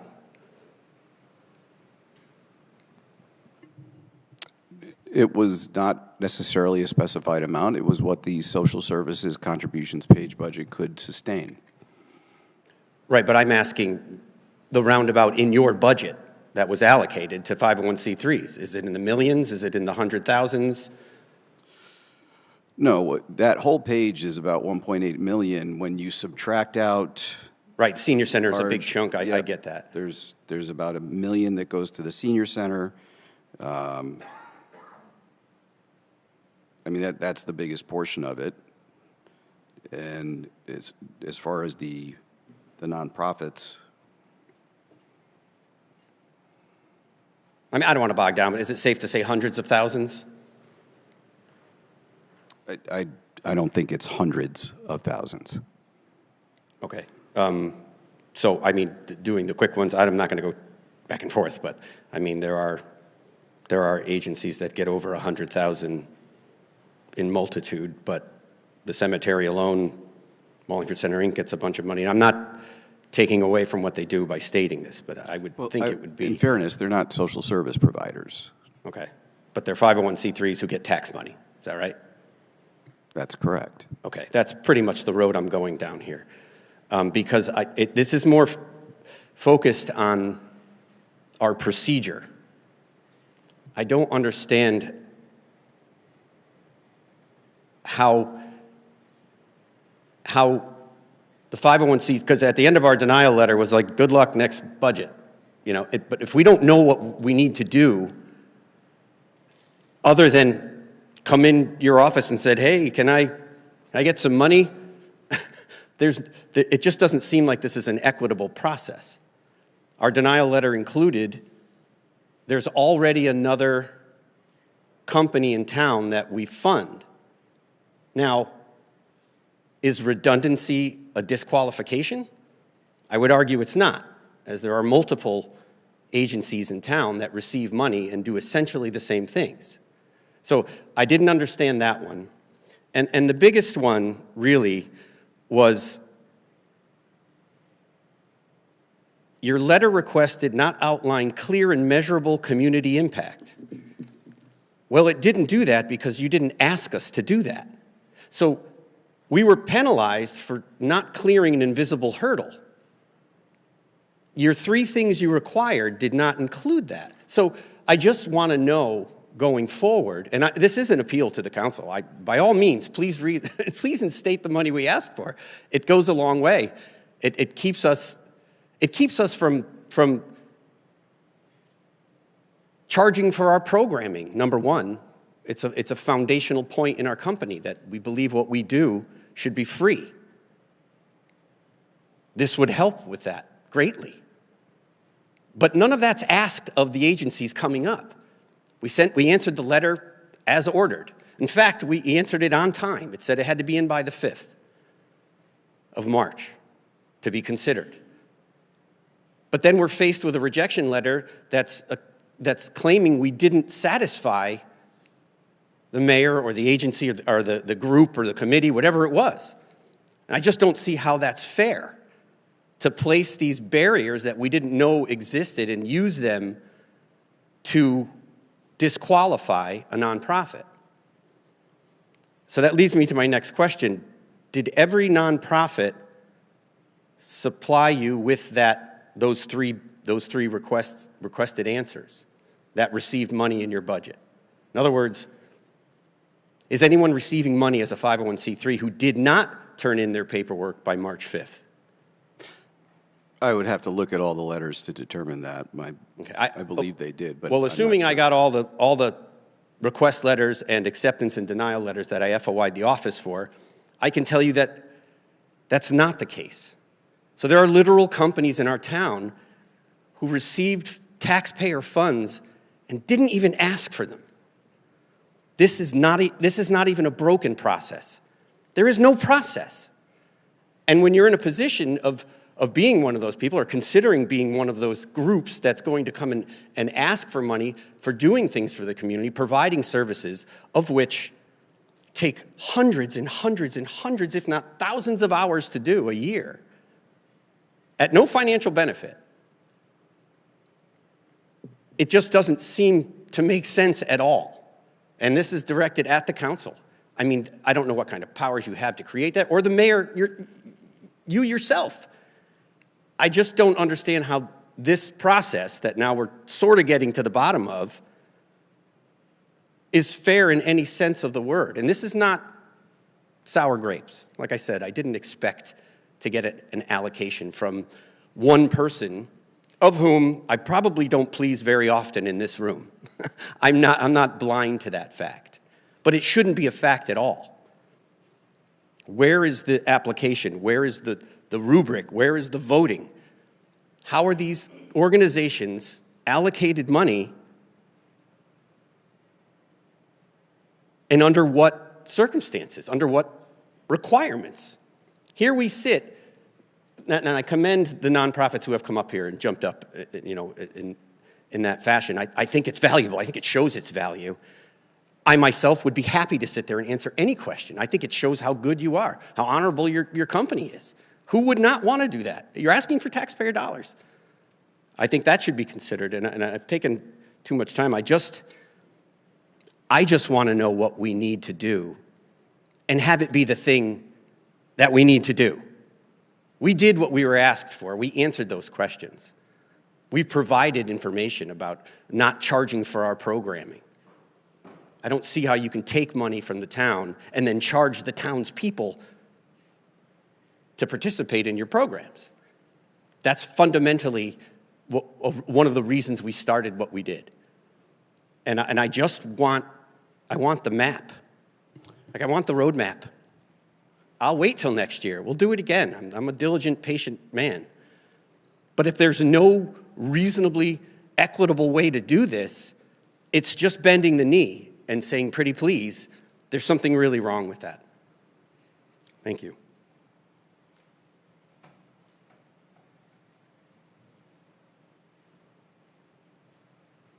I just had a follow-up real quick. We have another theater in town, correct me if I'm wrong, that got funding, correct? Under the rec department budget, the Wallingford Community Theater has been funded for, I believe, 15 years, maybe longer. The park and, you said under the Park and Rec? That's correct. So that would be under Kenny Michaels. He spoke about it when he was sitting here. Okay. So, and correct me if I'm wrong, they charge citizens to participate in that theater, and they charge patrons to watch the show, right? That's correct. Gotcha. Out of curiosity, did yours plan on charging people to participate? Did they plan on charging people to watch? Okay. So we could have citizens participate for free, have kids participate for free, but we chose to fund a project where they have to pay. Does that make sense to you guys? Doesn't make sense to me. Okay. Yes.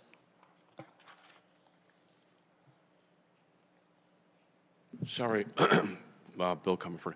Mayor, did you participate in those shows that you just said that Kenny Michaels did?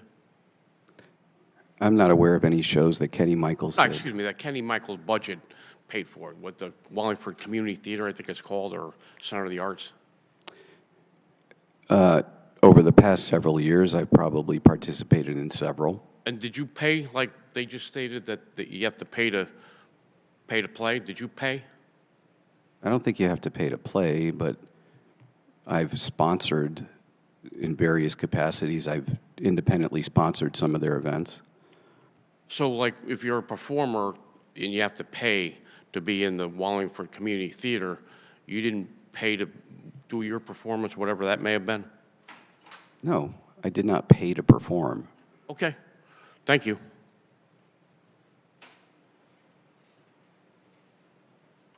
Okay. We'll move on. I did the fire. Time for the police.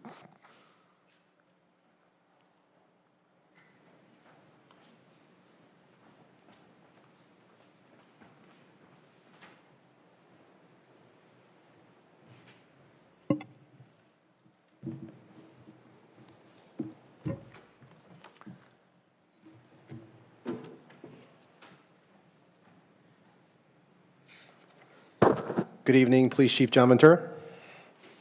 Beth DeGallo, Executive Secretary. Thank you very much. Any questions for the police department?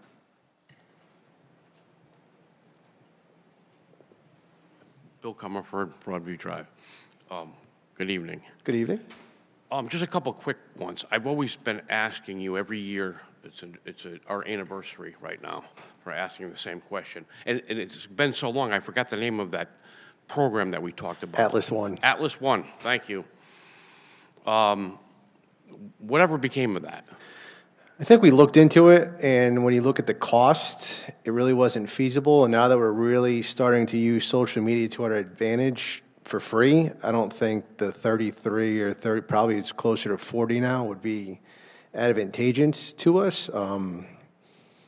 Having the platforms that we now have a social media team where we can pump out information a lot faster to the public. And if you have seen, some posts about road closures or things that are going on, I think it's more effective to do it that way because more people have access to the Facebook and Instagram apps than I think the Atlas One. Obviously, on a grant, we would do anything, but the last couple times that we did try to apply for funding, we were denied. So if the funding was available through the grant, it might be something that you'd still consider because, for example, I didn't realize that they were paving or ripping up, I think it's Jones Road today.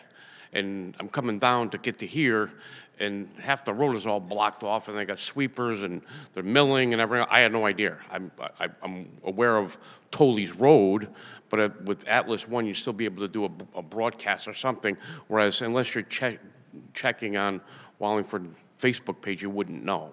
Correct. Now, I personally didn't know that Jones Road was being paved. I know that. There you go. Yeah, it was kind of a pain. The other thing, too, is Bill Wright, the former chief, when he was pushing for his new police station, said that it was going to be great to have the firing range. It was going to generate revenue. It was going to be a big generate revenue for us because they're all different police departments, state police, everybody's going to come in here, they're going to use it, they're going to be shooting up a storm, we're going to make all kind of money. How much have we made so far?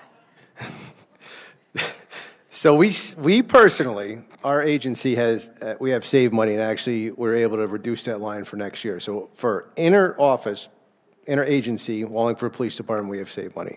But we have not put that out to the public yet, and there's a couple reasons for that. First, we kind of have to figure out how the range operates on a level of that to bring other agencies in.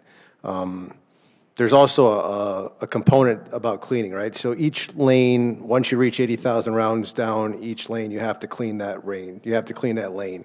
So 5 lanes, it's roughly $10,000 a lane, so it's $50,000 to clean the range, right? Not including the filtration system for the range. So I think in order to, we have to sit down and really come up with a business model if we were to rent it out. And, what is the cost? Are we saving money or are we actually making money? So. No, I understand. I appreciate that. But the taxpayers were led to believe it was going to be a generator for revenue, and it's not. Obviously, because we had talked about that before, because of the amount of lead in the filtration system and so forth. So I'm hopeful that the council is hopefully aware that a lot of these things that were sold, not in this particular case, but a lot of these were sold a bill of goods when in reality it's not. We were sold that the police station was going to be 16 mil. And I imagine with bonding it's probably well over 40 mil. I'm not saying we didn't need it, we needed it probably 30 years ago. But we're paying the bills, unfortunately. Also, all the windows still need to be replaced, right? Correct. So probably mid-May they're looking to do that, but don't hold me to that because I don't know if that's an accurate date. But that's what we were told, around May 18th. Right, and it has nothing to do with the police department or anything. But again, there was a committee there that disbanded, and they, in my opinion, they kind of left the police department high and dry because the town had a guy named Russo that was a clerk of the works, and then he made out the best because he left these guys with now fixing all the problems, which that's not their job. It's like the Board of Education with the parking lot. Now, and correct me if I'm wrong, Chief, now potentially somebody, a uniformed officer or whatever, has to escort these people that are doing the work because they might be in confined areas and so forth. Correct. So is that part of your budget, or is it part of the redoing of the new windows going to be absorbed by the contractor or the guarantee, the warranty? So I believe that the money for the windows are going to come out of the contingency. No, I could be wrong, but that's my interpretation of how that was going to be paid. So it's not warranty work? I don't know. I could follow up with you on that, but I do not know.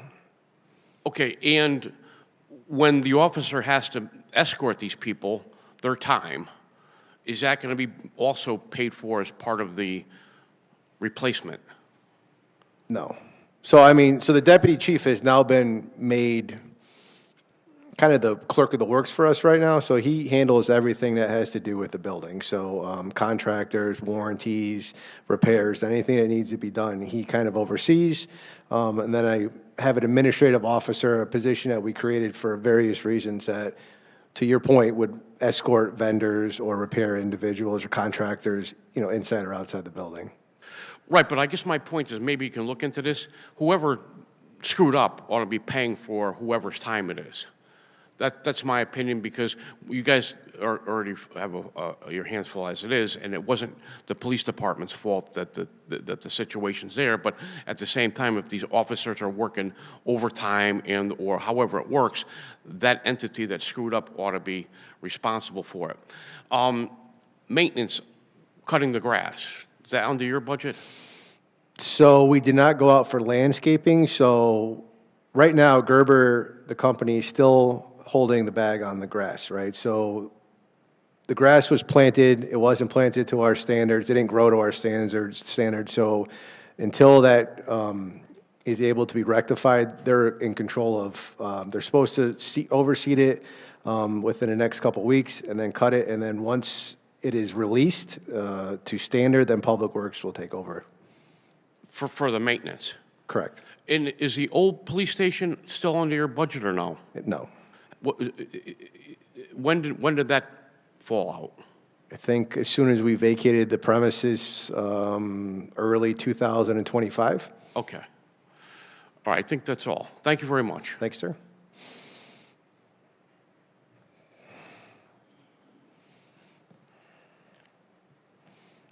Again, Larry Kellogg, Stetson Street. It's just basically a request, but it involves dollars. All the schools around town, like down at, I keep bringing up Choate, but they're the A1 system. They have a sign that basically says that state law has to you have to stop for pedestrians in the, and I'm paraphrasing this, in the crosswalk. Correct.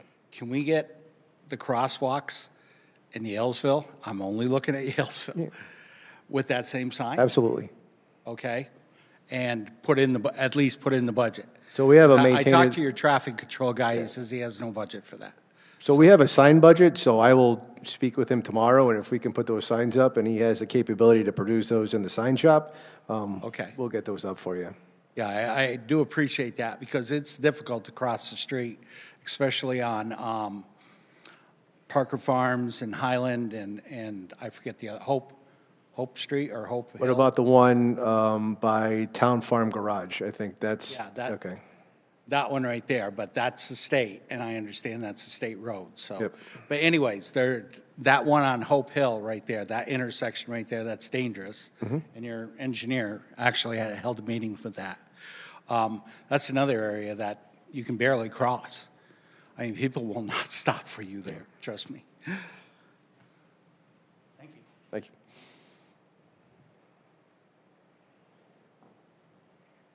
Okay, thank you. Thank you. You are free. Thank you very much. You're free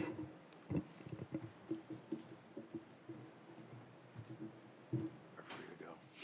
To the police.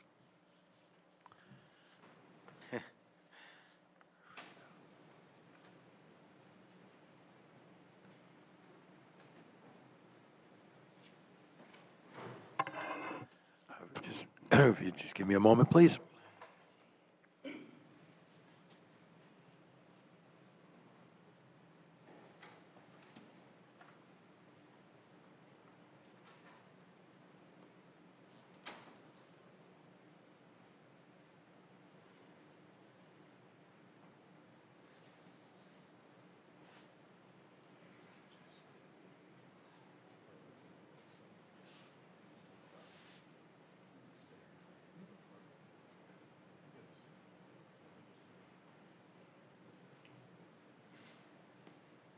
Okay, we're getting there. We're going to be leaving all the capital funds, finance department, all along with the mayor to the end. They'll be dealing with all of those. It leaves us with the electric division and public works department. So we'll go electric division.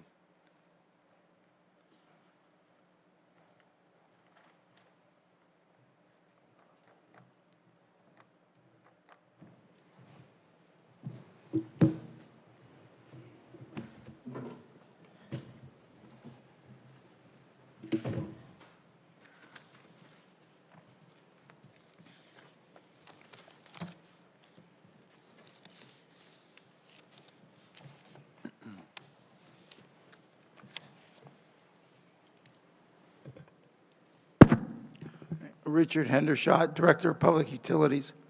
Jake Arborio, General Manager of the Electric Division. Mary Ann Dale, Business Office Manager of the Electric Division. Okay, thank you. Questions for the electric division?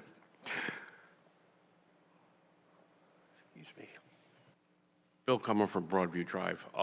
It's a real quick question. I bring this up annually, every year, I think, for the past 12 or 15 years. All our decorative poles that are all along the sidewalks, including there's 3 or 4 of them that are in the Center Street Cemetery wall on the property, even though it was told to me that they weren't, they are. They used, including the poles that are at the intersection of Center and Main, were all hunter green. Once they're installed, like everything else in this town, it gets neglected. It's unfortunate. And every year I come here and you guys have an item in your budget. I don't know what the number is because there's no internet here for me. It says maintenance. And every year I bring this up, and every year you guys say, we're going to look into it next year. I think the other guy that you replaced. It was actually me that said it last year. We allocated about $6,000. We actually refinished 11. This fiscal year, we've allocated slightly more than $6,000 because the refinishing came in slightly higher. We hope to do about a dozen this coming fiscal year. The manufacturer is in North Branford. The name of the company is Penglobe. We did look at actually just painting them, but because they're white metal, the paint won't stick very well. And Penglobe actually offers a resurfacing program where they pick up the fixture and drop off the fixture after they refinished it. They retap the fixture itself, so all the electric division has to do is run new wire, obviously take the fixture down, and rehang the new when we do. We had approximately 16 in stock, so we drop them down, call Penglobe, they come pick it up. We put a new head on after we rewire it on site, and then we hang them. The accounting has to change because they're used lighting. My business office manager is taking care of that because the useful life has been, they've hit the end of their useful life, technically speaking, but we did do 11 this fiscal year. Out of how many? I don't have that exact number in front of me.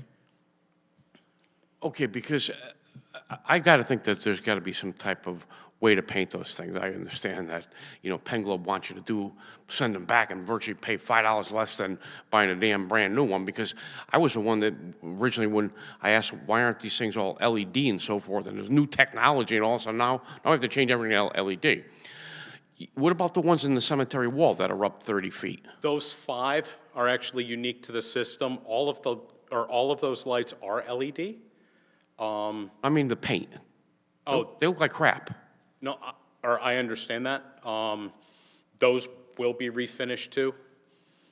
So can't you guys look into that? Because when we talked about this years ago, myself, Gino Zandri, and Nikki Konopoulos drove to Penglobe in North Branford. We got the whole lecture and everything else. It's not that complicated. The same thing with the poles that are on Main Street and Center. Those aren't Penglobe. They're galvanized steel or whatever they are. Those used to be hunter green. I mean, if you look close enough, you can still see that. We want to celebrate 250 and Wallingford Center Rink and make it look great, but yet we do it, and like everything else, we ignore it. And that's why I bring this up every year. You know, it's kind of like you want the shiny penny, but, you know, it's on the bottom of the mud now. So, and I say this every year, and every year I get yes to death. Yep. And every year I bring it back up again. I don't think that it requires that much effort to look what other products. You go to Meriden are pristine. They've got except theirs are black, but they're not all chipped up. They're not peeling. They're impeccable. I don't know why, but if we can look into it, I would greatly appreciate it because we're paying for it. The ratepayers are paying for it. It's there. And let me ask you this other question. Who hangs up all the banners? Is that the electric division or is that Public Works? That is the electric division. Okay. Between Moses Y and Town Hall, those two locations. Town Hall, Yes. Moses Y, like the one for the what was it, Guys and Dot, whatever that new thing was. Yeah. That Those you guys, those are hung by the electric division, that's correct. But Public Works has their own bucket truck though, right? I believe that is still correct. Okay, so when it's required, who asks you to put it up? We get that request from various individuals. So they ask you directly? They contact like the the electric most recent one, the Guy and Doll thing, whatever it was. Sorry? The Guys and Girls, whatever the show was. Who asked you for that? I don't know offhand. They don't contact me directly, but they contact my office. And do you have any idea of the cost associated with putting that up? I can look into it. I don't know the exact number offhand. No, I don't. So when each one goes up, you don't bill back to whoever asked you?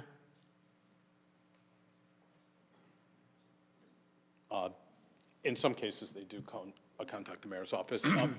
Do we bill back? No, we have a line item in our budget for community service. That's where it falls under. Count 426, I believe, is the number off the top of my head. Okay, you must be familiar with the charter. Mm-hmm. The charter says that if any other department requests something, you're supposed to, they can do it, but you're supposed to bill back whoever asked you. So there should be, I understand you got your charitable thing, but there's also the statements in the charter where anybody can ask. So somebody's asking the electric division to do something that cost. For example, the Guy and Doll was at community theater, right? We just talked about the community theater. They get free use of the Scout building, the building uptown. Now they're getting free use of my electric division, hanging up a banner. Who's got it better than them? You think I can get one? I doubt it. Thank you.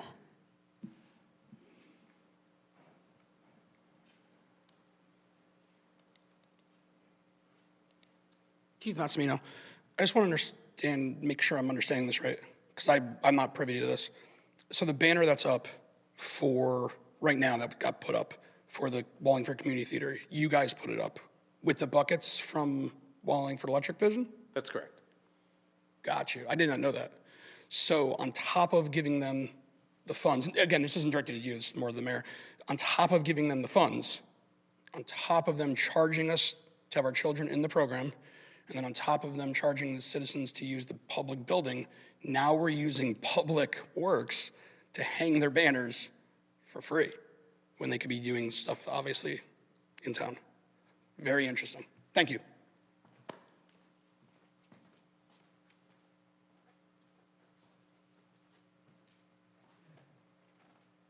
That looks like it for the electric division. Thank you very much for sticking around and your answers. We will now move on to the Public Works Department. Thank you, Rich.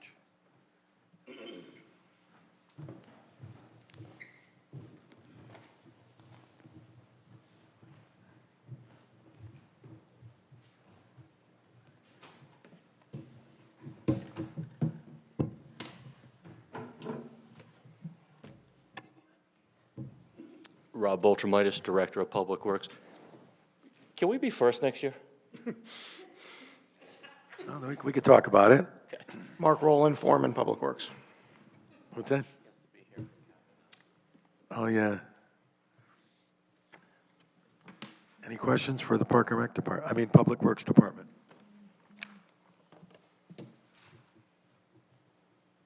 Keith Massimino. I just had two questions.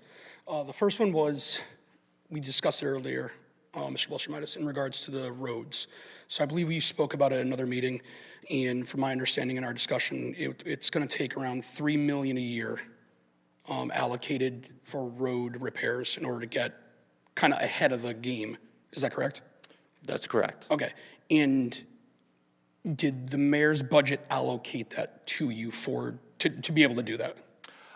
No, but to be fair, so the way I presented this information to the mayor in my budget request, I referenced the study, the pavement condition study that was done. We were very fortunate. We got that study paid for through the Regional Council of Governments. We're one of 13 communities that belong to that group. And the recommendation that came out of this study is they said, hey, you need to spend $3 million a year to start improving your road surface ratings. So I included that information in the budget to the mayor, letting him know, hey, we need $3 million a year. We typically are anywhere from $1 to $1.5 million. Most of that money comes from the cap non-recurring. But I anticipate this to be a bonding request to the council. Gotcha. So So there's a plan in place to get to that 3? Yes. Understood. And did you just find out about that $3 million mark recently, or was that something we've known for a couple of years? The reason I ask is I'm curious if this is another kick the can, or if we're just So kind of. the report is still in a draft form. Okay. And let me just explain why it's draft. And it's draft, and the report came out in the summer of '25, so less than a year ago. It is draft because when they did the assessments, it came right before we put over $1 million into the roads in 2025. So I said, hey, can we reevaluate what was done, those roads that we resurfaced, and make that part of this 2025 report in a final version? I don't expect the needle to move too much with it, but to answer your question, that $3 million number came to us the summer of last year. Gotcha. So I think my only comment on that is I think on speaking to the mayor and the council, it's really important when I think we hammer that, because it sounds like, and you can tell me yes or no, if we're behind that 3, we're still basically treading water. And I think the hope is to get to the point where we're making headway. Yeah, so you're exactly right. I think we need to be at that $3 million mark to start improving our roads and seeing some growth going forward. If we stick with the 1.2, 1.5 annually, we're going to fall behind. Which we can't fall behind any more than we already are. Last question. You have a little more fortitude, thankfully, than Mr. Michaels, so I think you'll be able to answer this better. And he indicated apparently the blocks in front of the parks. I couldn't get a straight answer. He had to get force-fed the answer from our chairman. But he said that you're in charge of putting them there. Do you make the call? Is he picking up the phone and saying, hey, it's October 20th to put them there? Can you give me the rundown of that? Sure. So here is my understanding of the history of it. So I've been director a little over 5 years, maybe not quite 6. The location of the blocks, I'll just say I inherited. Now, that's not to say that we wouldn't change it. I certainly, would have a discussion, with Director Michaels, with input from his commission. I can tell you that the locations that do get blocked off are parks that are typically closed to that use. I'll give you an example. Patwell Field, it's a baseball field. It really doesn't serve much outside of the baseball season. That is a park that the parking gets blocked off. We've made changes to some of the parks that are blocked off. Another example, Woodhouse Avenue, soccer fields. While soccer is obviously not in use in the winter, there are recreational trails in the Tyler Mill Reserve that people go to. So we don't open up the entire parking lot, but we certainly leave enough parking for that limited demand. The most important thing, we block these parks off for 2 reasons. One, to protect the park from damage. ATVs, snowmobiles, it has been a problem in the past and it has cost us money. The other thing is illegal dumping, and it happens. So that's what we're trying to stave off, but we'll balance it based on the parking needs for the community. Yeah, I think, again, just a comment section, I think it's a waste to block them off at twofold. One, we're paying you guys when you could be doing a million other things, which obviously we have, things we need to get done. So I'd rather that time and manpower be used in way more pressing stuff, and also to not have access to the parks. I mean, I get the thought process, but I mean, people could be dumping right now. Like it eliminates a couple of months when the realization is if they want to dump a sofa, they can do it tomorrow if they wanted to. We've had boats dropped off. I believe it. Thank you. Yep, you're welcome. Okay, Mr. Comerford. Bill Comerford, Broadview Drive. You brought up the report, Robin. Thank you for sharing that with me.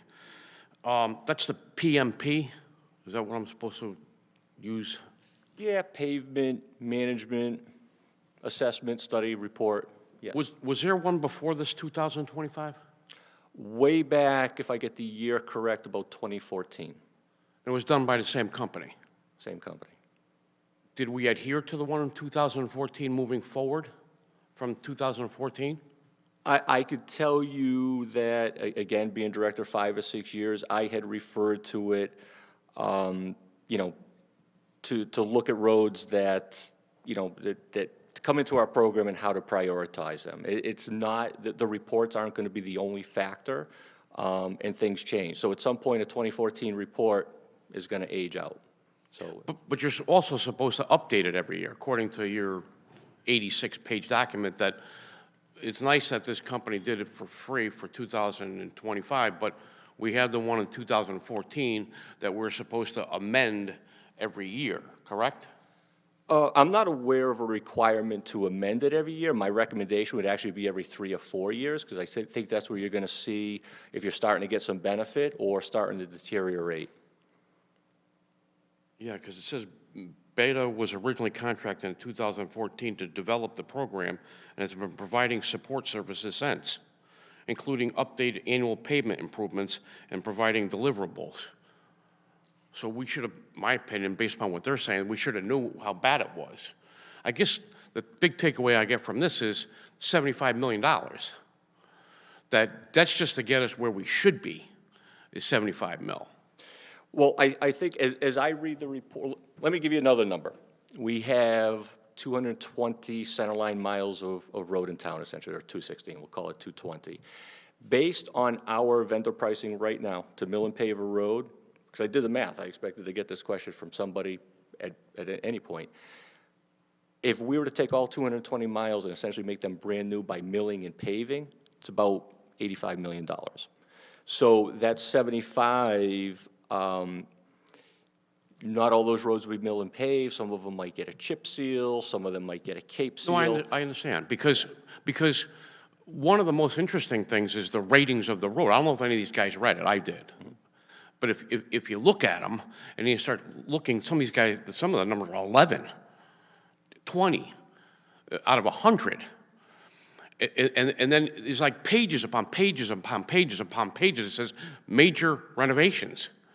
So if we knew about it at least since 2014, kind of like what I was bringing up with the Board of Education, it'd be nice to know. You guys got this, and I'm not faulting you guys, but you guys got this in May, but they had it since May. You guys just got it now. But they knew about, everybody should have been well aware of this for all these bonding things, items, and so forth. And why aren't we packaging some of these things in? Because we're in dire straits. 75 mil just to get us where we should have been. So by neglecting it all, we're paying the fiddler now. I mean, they can say pre-COVID, price went up, this and that, but at the end of the day, we're in bad shape. The roads are in bad shape. Just to give an example, they did my road, I don't know, 5 or 6 years ago. 2017. 2017, I have a tree issued. They came in, ground it down. There was no root system. Then they put a sidewalk in, ripped that root system up, and I just want the tree down because it's still destroying the sidewalk. Point is, now our entire road have cracks going all the way across it, right? Now water gets in there, as we just experienced this past winter. Once you get water in there and you're going through the freeze and thaw cycle, it only gets worse. But there's no preventive maintenance. We don't have a crack sealer. All the things that they probably recommended since 2014 to address have never been addressed. I think the only thing that I've ever seen as far as crack sealing goes is they must practice on that bridge going over like Durham Road or Grebe, whatever it is. There must be 800 miles of crack thing on a section that's only probably 100 yards long or less. Other than that, I've never seen it done in the town. Those are common practice. I can go to Meriden, the roads are pristine. I come into our town, it's bad, and I understand it's $75 million, but I'd rather be paying now. I'd rather not be paying what I paid before, but now we're stuck with it. We're stuck with a $75 million mess. Our buildings are a mess, the roads are a mess, but this company also, if you guys read it at all, they also do sidewalk analysis. They do the whole thing. They can tell you everyone that's a hazard. They can do the whole thing. I don't know why we're not capitalizing on that. Because me as a taxpayer, I want to know the whole thing, okay? I want to know the bad news now so it can be addressed as opposed to ignoring the bad news and saying, well, we should have addressed it before. And we didn't. And sure, there's a lot of work to do, but again, I'd rather know. So I'm going to bring up another sore subject, which is the vac truck. We were here last year for $800,000, and I said back then that, and I provided you guys all the documents to clean out catch basins. On the average through the state of Connecticut was $30 to $40 per catch basin. But for whatever reason, the council decided to spend the $800,000 on the vac truck. We have the vac truck, right? We recently took delivery of the vac truck. Okay, but you also stated that we're going to have 2 full-time guys going out every day doing the cleanup with the $800,000 vac truck. Is that in the budget for those 2 same full-time guys? We are budgeting for a total of 48 employees in the department. As I explained in my workshop with the council, we have a number of vacancies, and that certainly presents challenges to us. We are hoping that I'll call it the relatively new Teamster bargaining agreement. So basically, our labor union was 2 years or so out of a contract, no raises, et cetera, et cetera. I think it had been hard for us to attract good qualified employees and hard to retain employees. So with that new contract, we're hopeful we can fill those gaps and have full staffing. And when we do, it's going to be a lot easier to get that truck out on a daily basis and do what we intended to do with it. So with your 48 now, how many days a week are you going to have the 2 guys out there now with your 48 that you have? With the staffing level that we have? Right, you said you're at 48, right? In all honesty, Bill, as often as we can. But at the same time, we're in spring. You know, we're doing our spring cleanups. We're picking up broken curb. We were doing potholes. As you saw on Jones Road, we are milling and paving. We're actually running 2 crews because we provide the traffic services for those vendors, even though it's an outside vendor for the milling and for the paving. A lot of our staff for the next couple of weeks is going to be on that roadway program. So, well, I understand it, but my point was, I tried to sell this town council back then what was common sense, and it failed. Now we're stuck with an $800,000 truck, but nobody to use it because we don't have it. As opposed to paying $40 or $30 to $40 per catch basin, Rob would just have to call up the phone and say, okay, I got 150 of them for you to do, and at $40 a pop. And there's no way you could tell me that it's cheaper to have 2 full-time public works maintainers, whatever they are, with benefits and everything else, in an $800,000 truck than $40 per catch basin. It never made sense then, and it still doesn't now. Now they don't have the manpower to do it, but we're sitting on an $800,000 investment. That's poor planning. I mean, it's poor planning with my money, and there's a lot of it. The road resurfacing, I don't know if it's based upon thickness, other than not milling, but when you overlay. Who oversees that, and is there a line item in the budget specific to just the skim coating, whatever it's called? So you talked about the overlay that we'll do in-house with our crews. So the line item is going to be your standard labor, and we're going to buy the asphalt out of a material and supply account. Okay, and I talked to your other gentleman that just got promoted. Congratulations. Williams Road. It's an embarrassment. If it was me, I would have rather not spend the time, money, and energy than the end product because it's a total embarrassment. You guys went out there, you missed half the crown, then you guys went back out there and patched the part that was missed, then you plowed over it and ripped up that, and now it looks like it needs to be redone again. And this doesn't happen once, it happens all the time. There's roads all over the town. It's like, why waste it? If you're not going to do it right, why do it?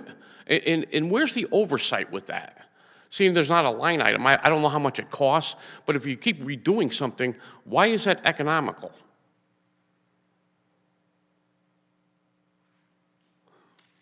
Bill, some of those overlays are better than others. You know, some adhere really well. I've done this. I'll give you Tully's Road.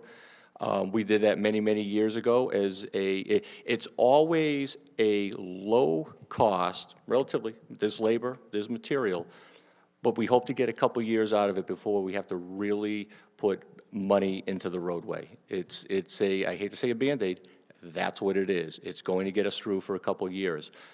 Some last longer than others. That is the reality of it. You like the truth, that's the truth. Right, but sometimes it's not worth doing at all because at the end of the result, like Williams Road, that was a total waste of time and money. I think you're referring to West Dayton Hill Road? No, Williams Road, right? It's like right where the town bought that property that the Water Division purchased. Okay, I know the section. Yeah, it's down there Stony, but from Stony Brook all the way up. I mean, there's a bunch of them. And again, I just don't understand why we're wasting the money, whereas we already know we're 75 million in the hole. The roof on the town hall was all completed. How many leaks since it was first completed arose? Not as many as you would think, because we were having a problem, third floor obviously, with a recurring leak, but it was not associated with the roof project. It was actually through a rooftop unit. That was what? The rooftop unit was leaking into the, was it condensation tubing, or what was the cause? No, it was rainwater, but it was getting into the ductwork and traveling and popping out at a couple different areas. So all those work orders and so forth, because I was here a bunch of times, I couldn't understand why 8 months later they're still doing repairs. So guess how many were done and what the roof actually cost us? That was last year's budget, right? Maybe even 2 years ago. I believe it was ARPA money. Oh, it was 2 years. I thought they just did it. They did, but I think it was budgeted the year before. Okay. And I don't know if this is under non or cap and non-recurring, because you have another 50 grand in for the town hall roof. What's that for? In this year's? Yeah, I believe it was under 50,000. I could be wrong, but I thought it was 50,000, maybe under cap and non-recurring. So I think it says 50,000 town hall roof. I don't have it. I don't have internet. I don't believe it's the roof, but I just want to look at the cap non sheet.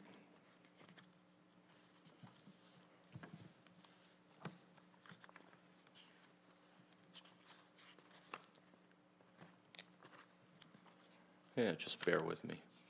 No, I apologize. I don't have it. And while we're on a standstill, do we actually, I tried to go to the town clerk's office before to get a copy of the actual printed book. Is that not available to us?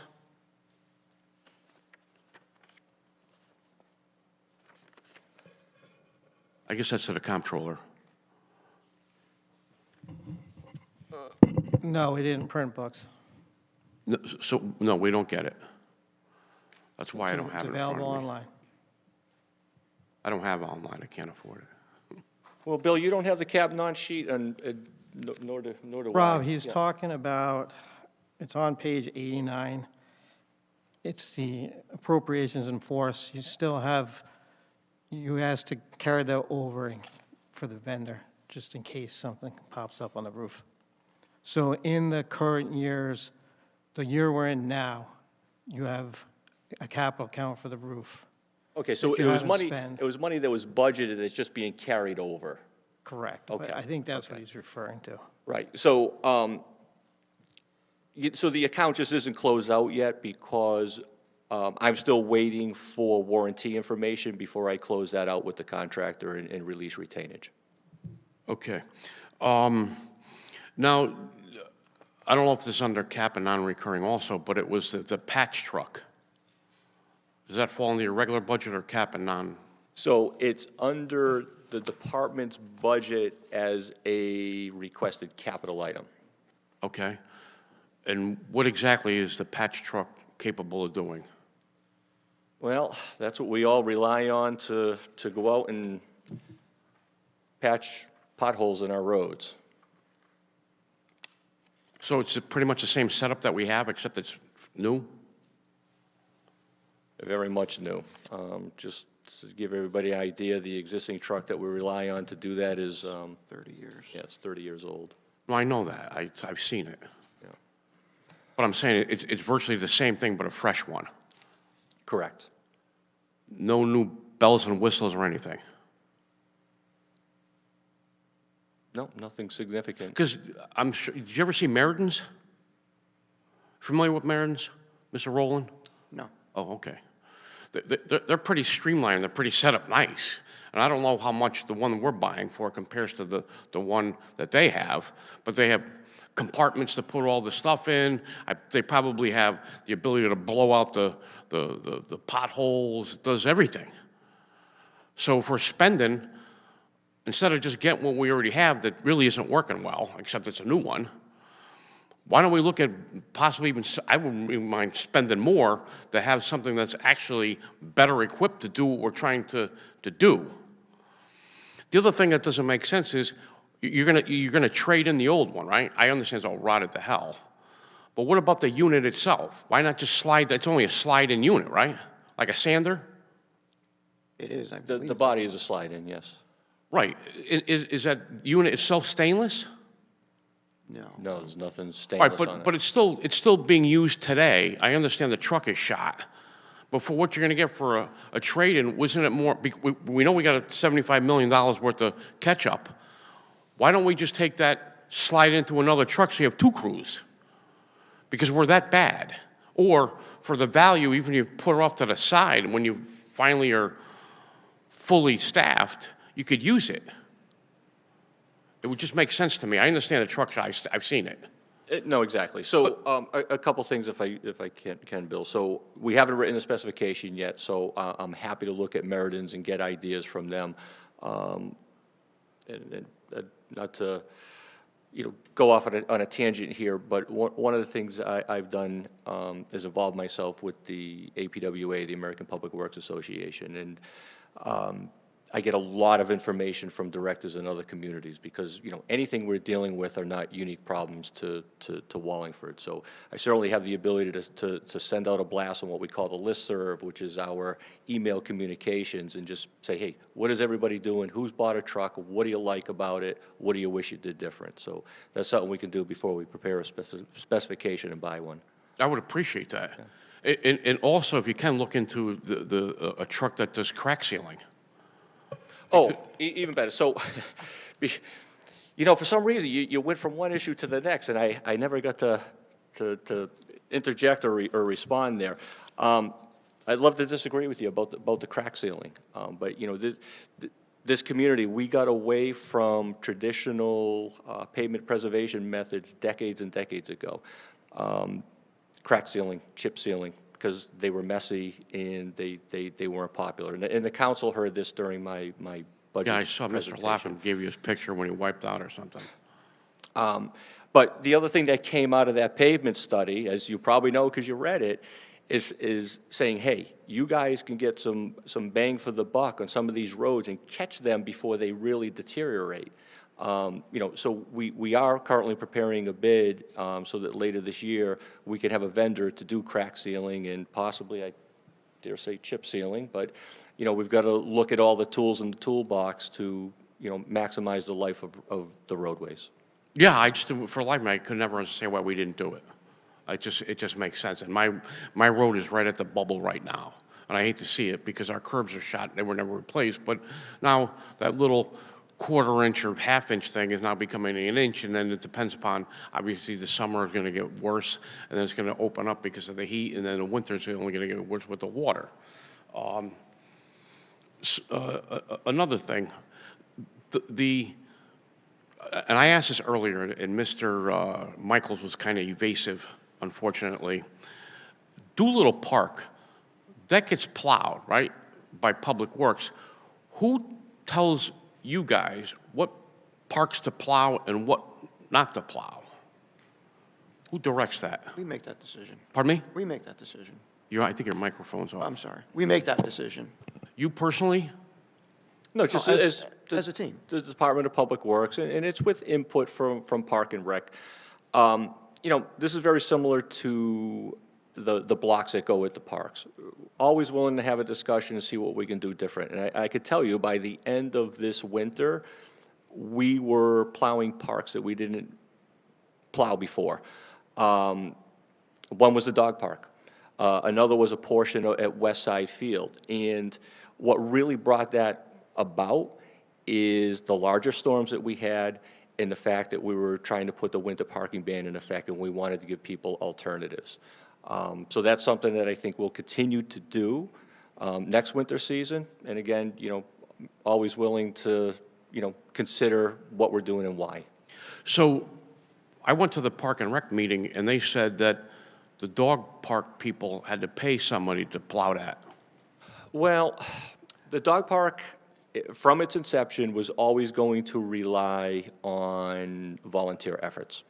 So whether they had a volunteer who was going to plow that, or they got together fundraising and hired a vendor to do it, it just wasn't going to be a town responsibility. We ended up taking it on towards the latter part of this winter for the reasons I just mentioned. So can we put that in the budget that the dog park gets plowed? I mean, that thing it's kind of it's in bad. I'm surprised at the amount of people that go there. There's no grass, it's all dirt, no sun, and it's small. But I feel bad because these people are elderly, and they're getting their vehicles stuck in the snowstorm. And they love their pets probably more than their kids, which I don't blame them at times. But it's sad that we can't do it, and pretty much your whole fleet drives by it with plows on their truck, which for the life of me I don't get.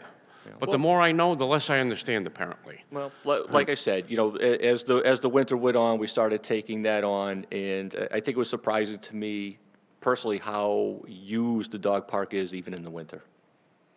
Well, yeah. Well, even when I did, one of their items at Park and Rec also was Doolittle, and it was kind of like a joke. It was like, yeah, everybody knows why Doolittle gets done.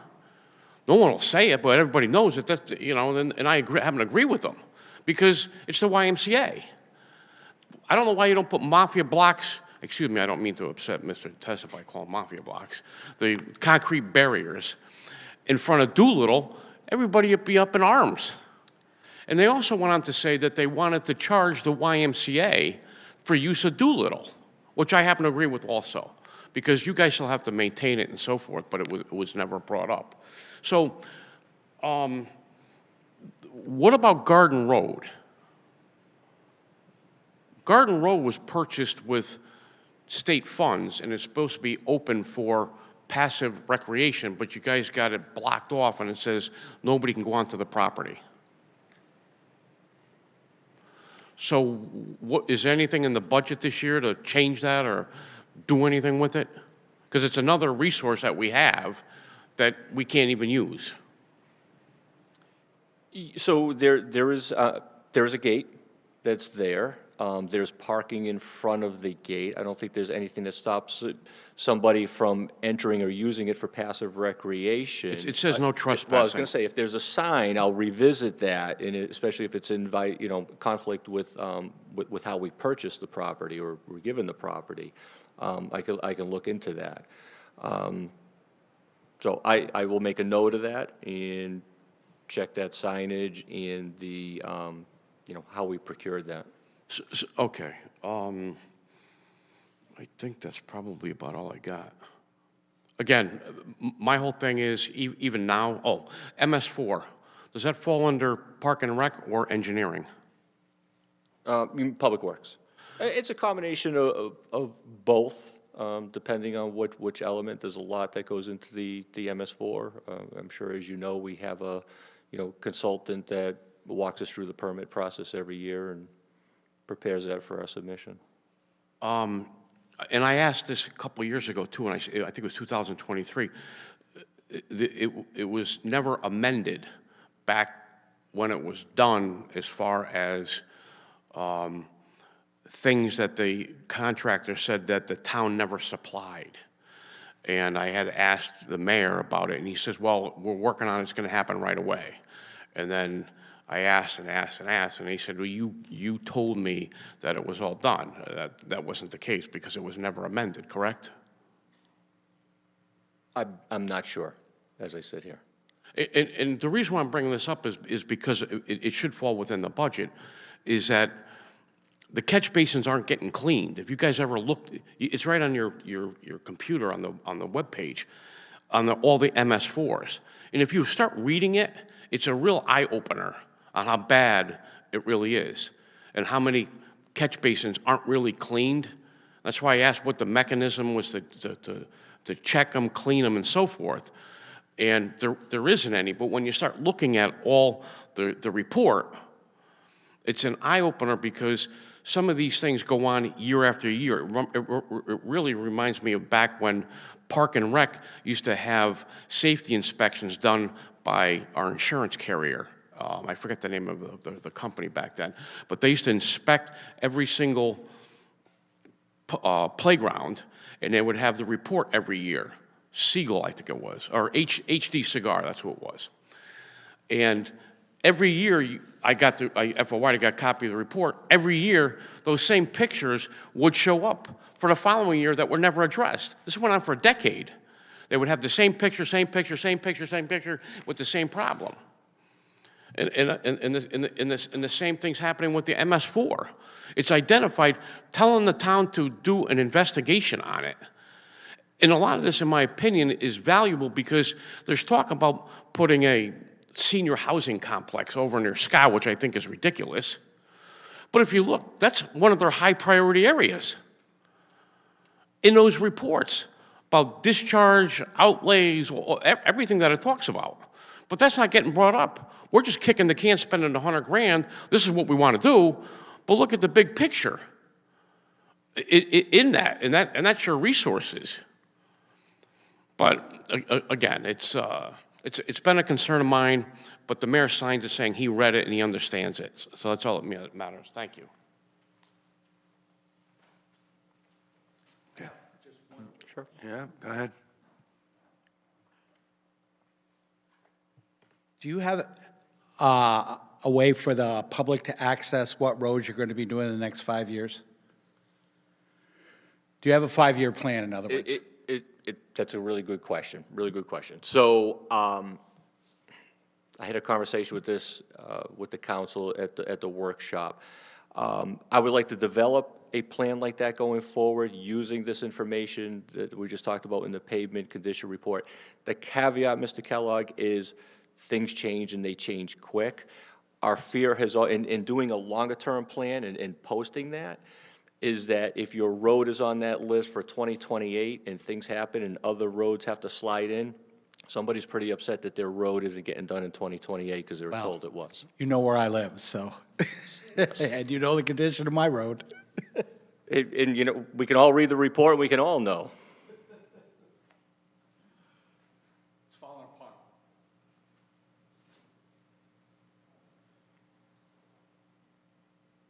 Anyone else? Okay, thank you very much. Thank you. That leads us to the Finance Department and the mayor. Kind of all-encompassing questions related to... Excuse me, Mr. Chairman. Sorry to interrupt. Can we do the cap and non and... Oh, yes, because they're here. Appropriation for us so these guys can go Right, before you do actually, finance? I was going there. But it's all-encompassing with the finance and the mayor's office and the capital non-reoccurring fund, and some of that does involve Mr. Baltramitis.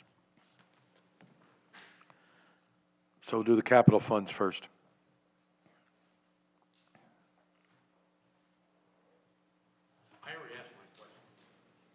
What's that? I already asked my question. All right. Okay. No questions on the cap and non-recurring fund? No questions on the capital and non-recurring? 6-year capital? Okay. Capital appropriations, reserve, and force. Beautiful. All right.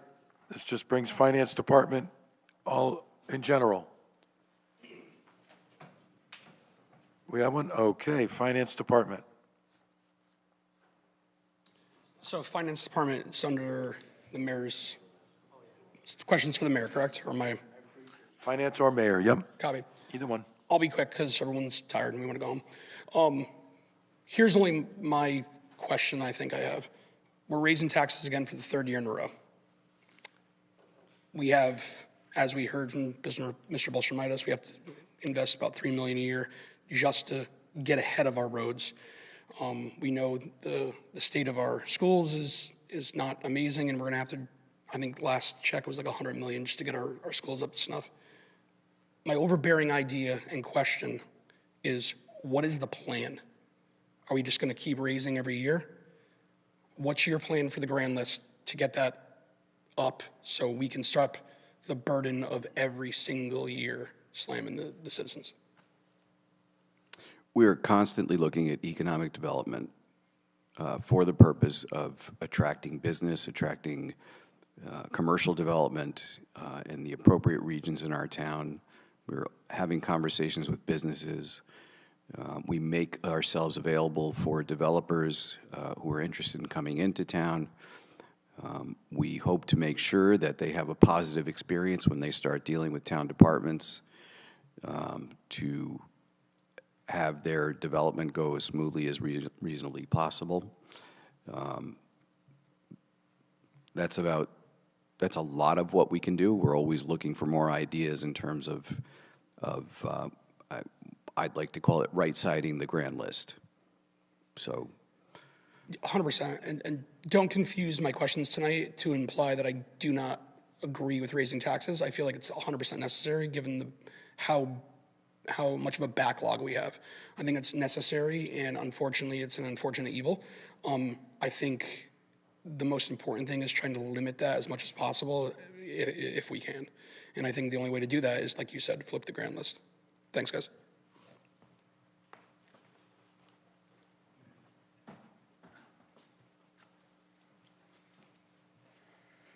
I'm going to ask you the same question I asked Rob, the director there. Do we have a 5-year plan, the town, for coming up with new revenues besides economic development? we are always looking for revenue opportunities. We have a grant coordinator who is tasked with searching for grant funding opportunities.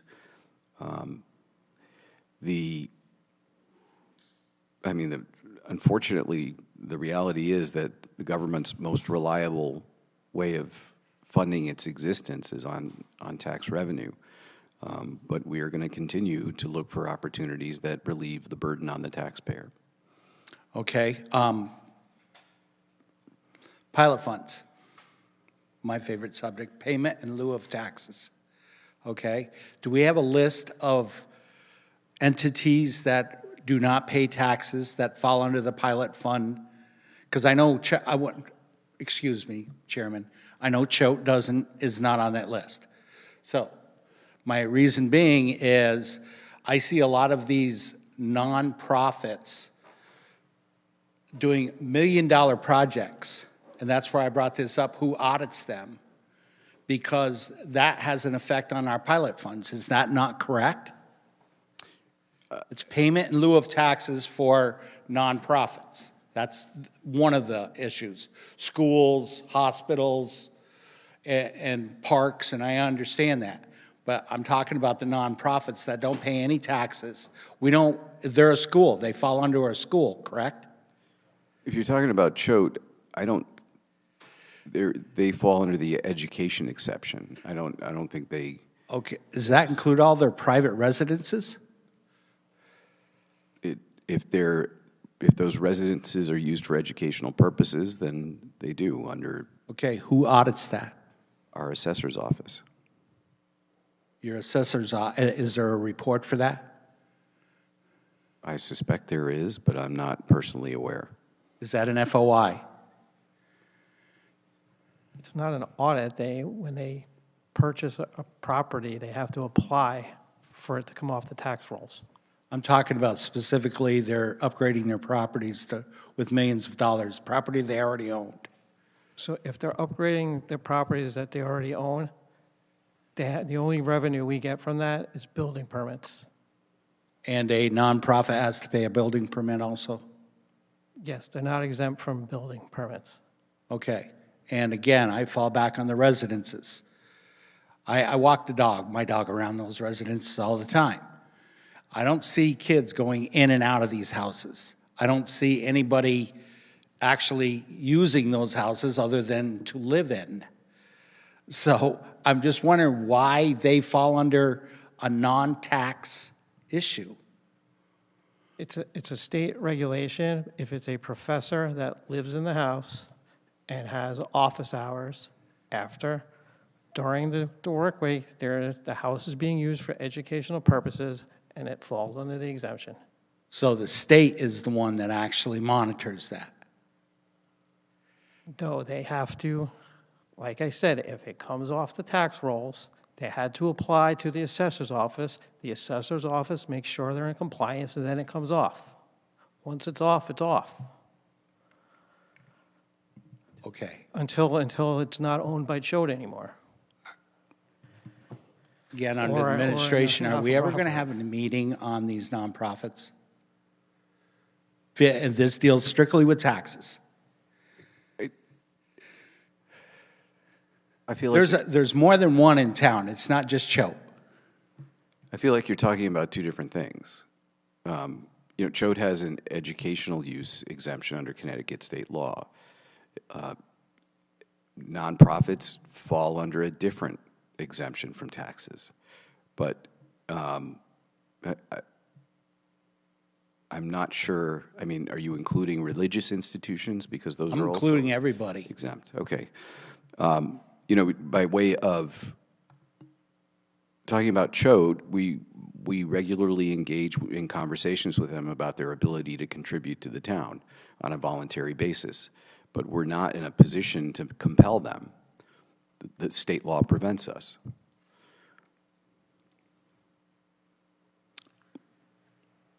Okay, we're just talking in circles here. Thank you.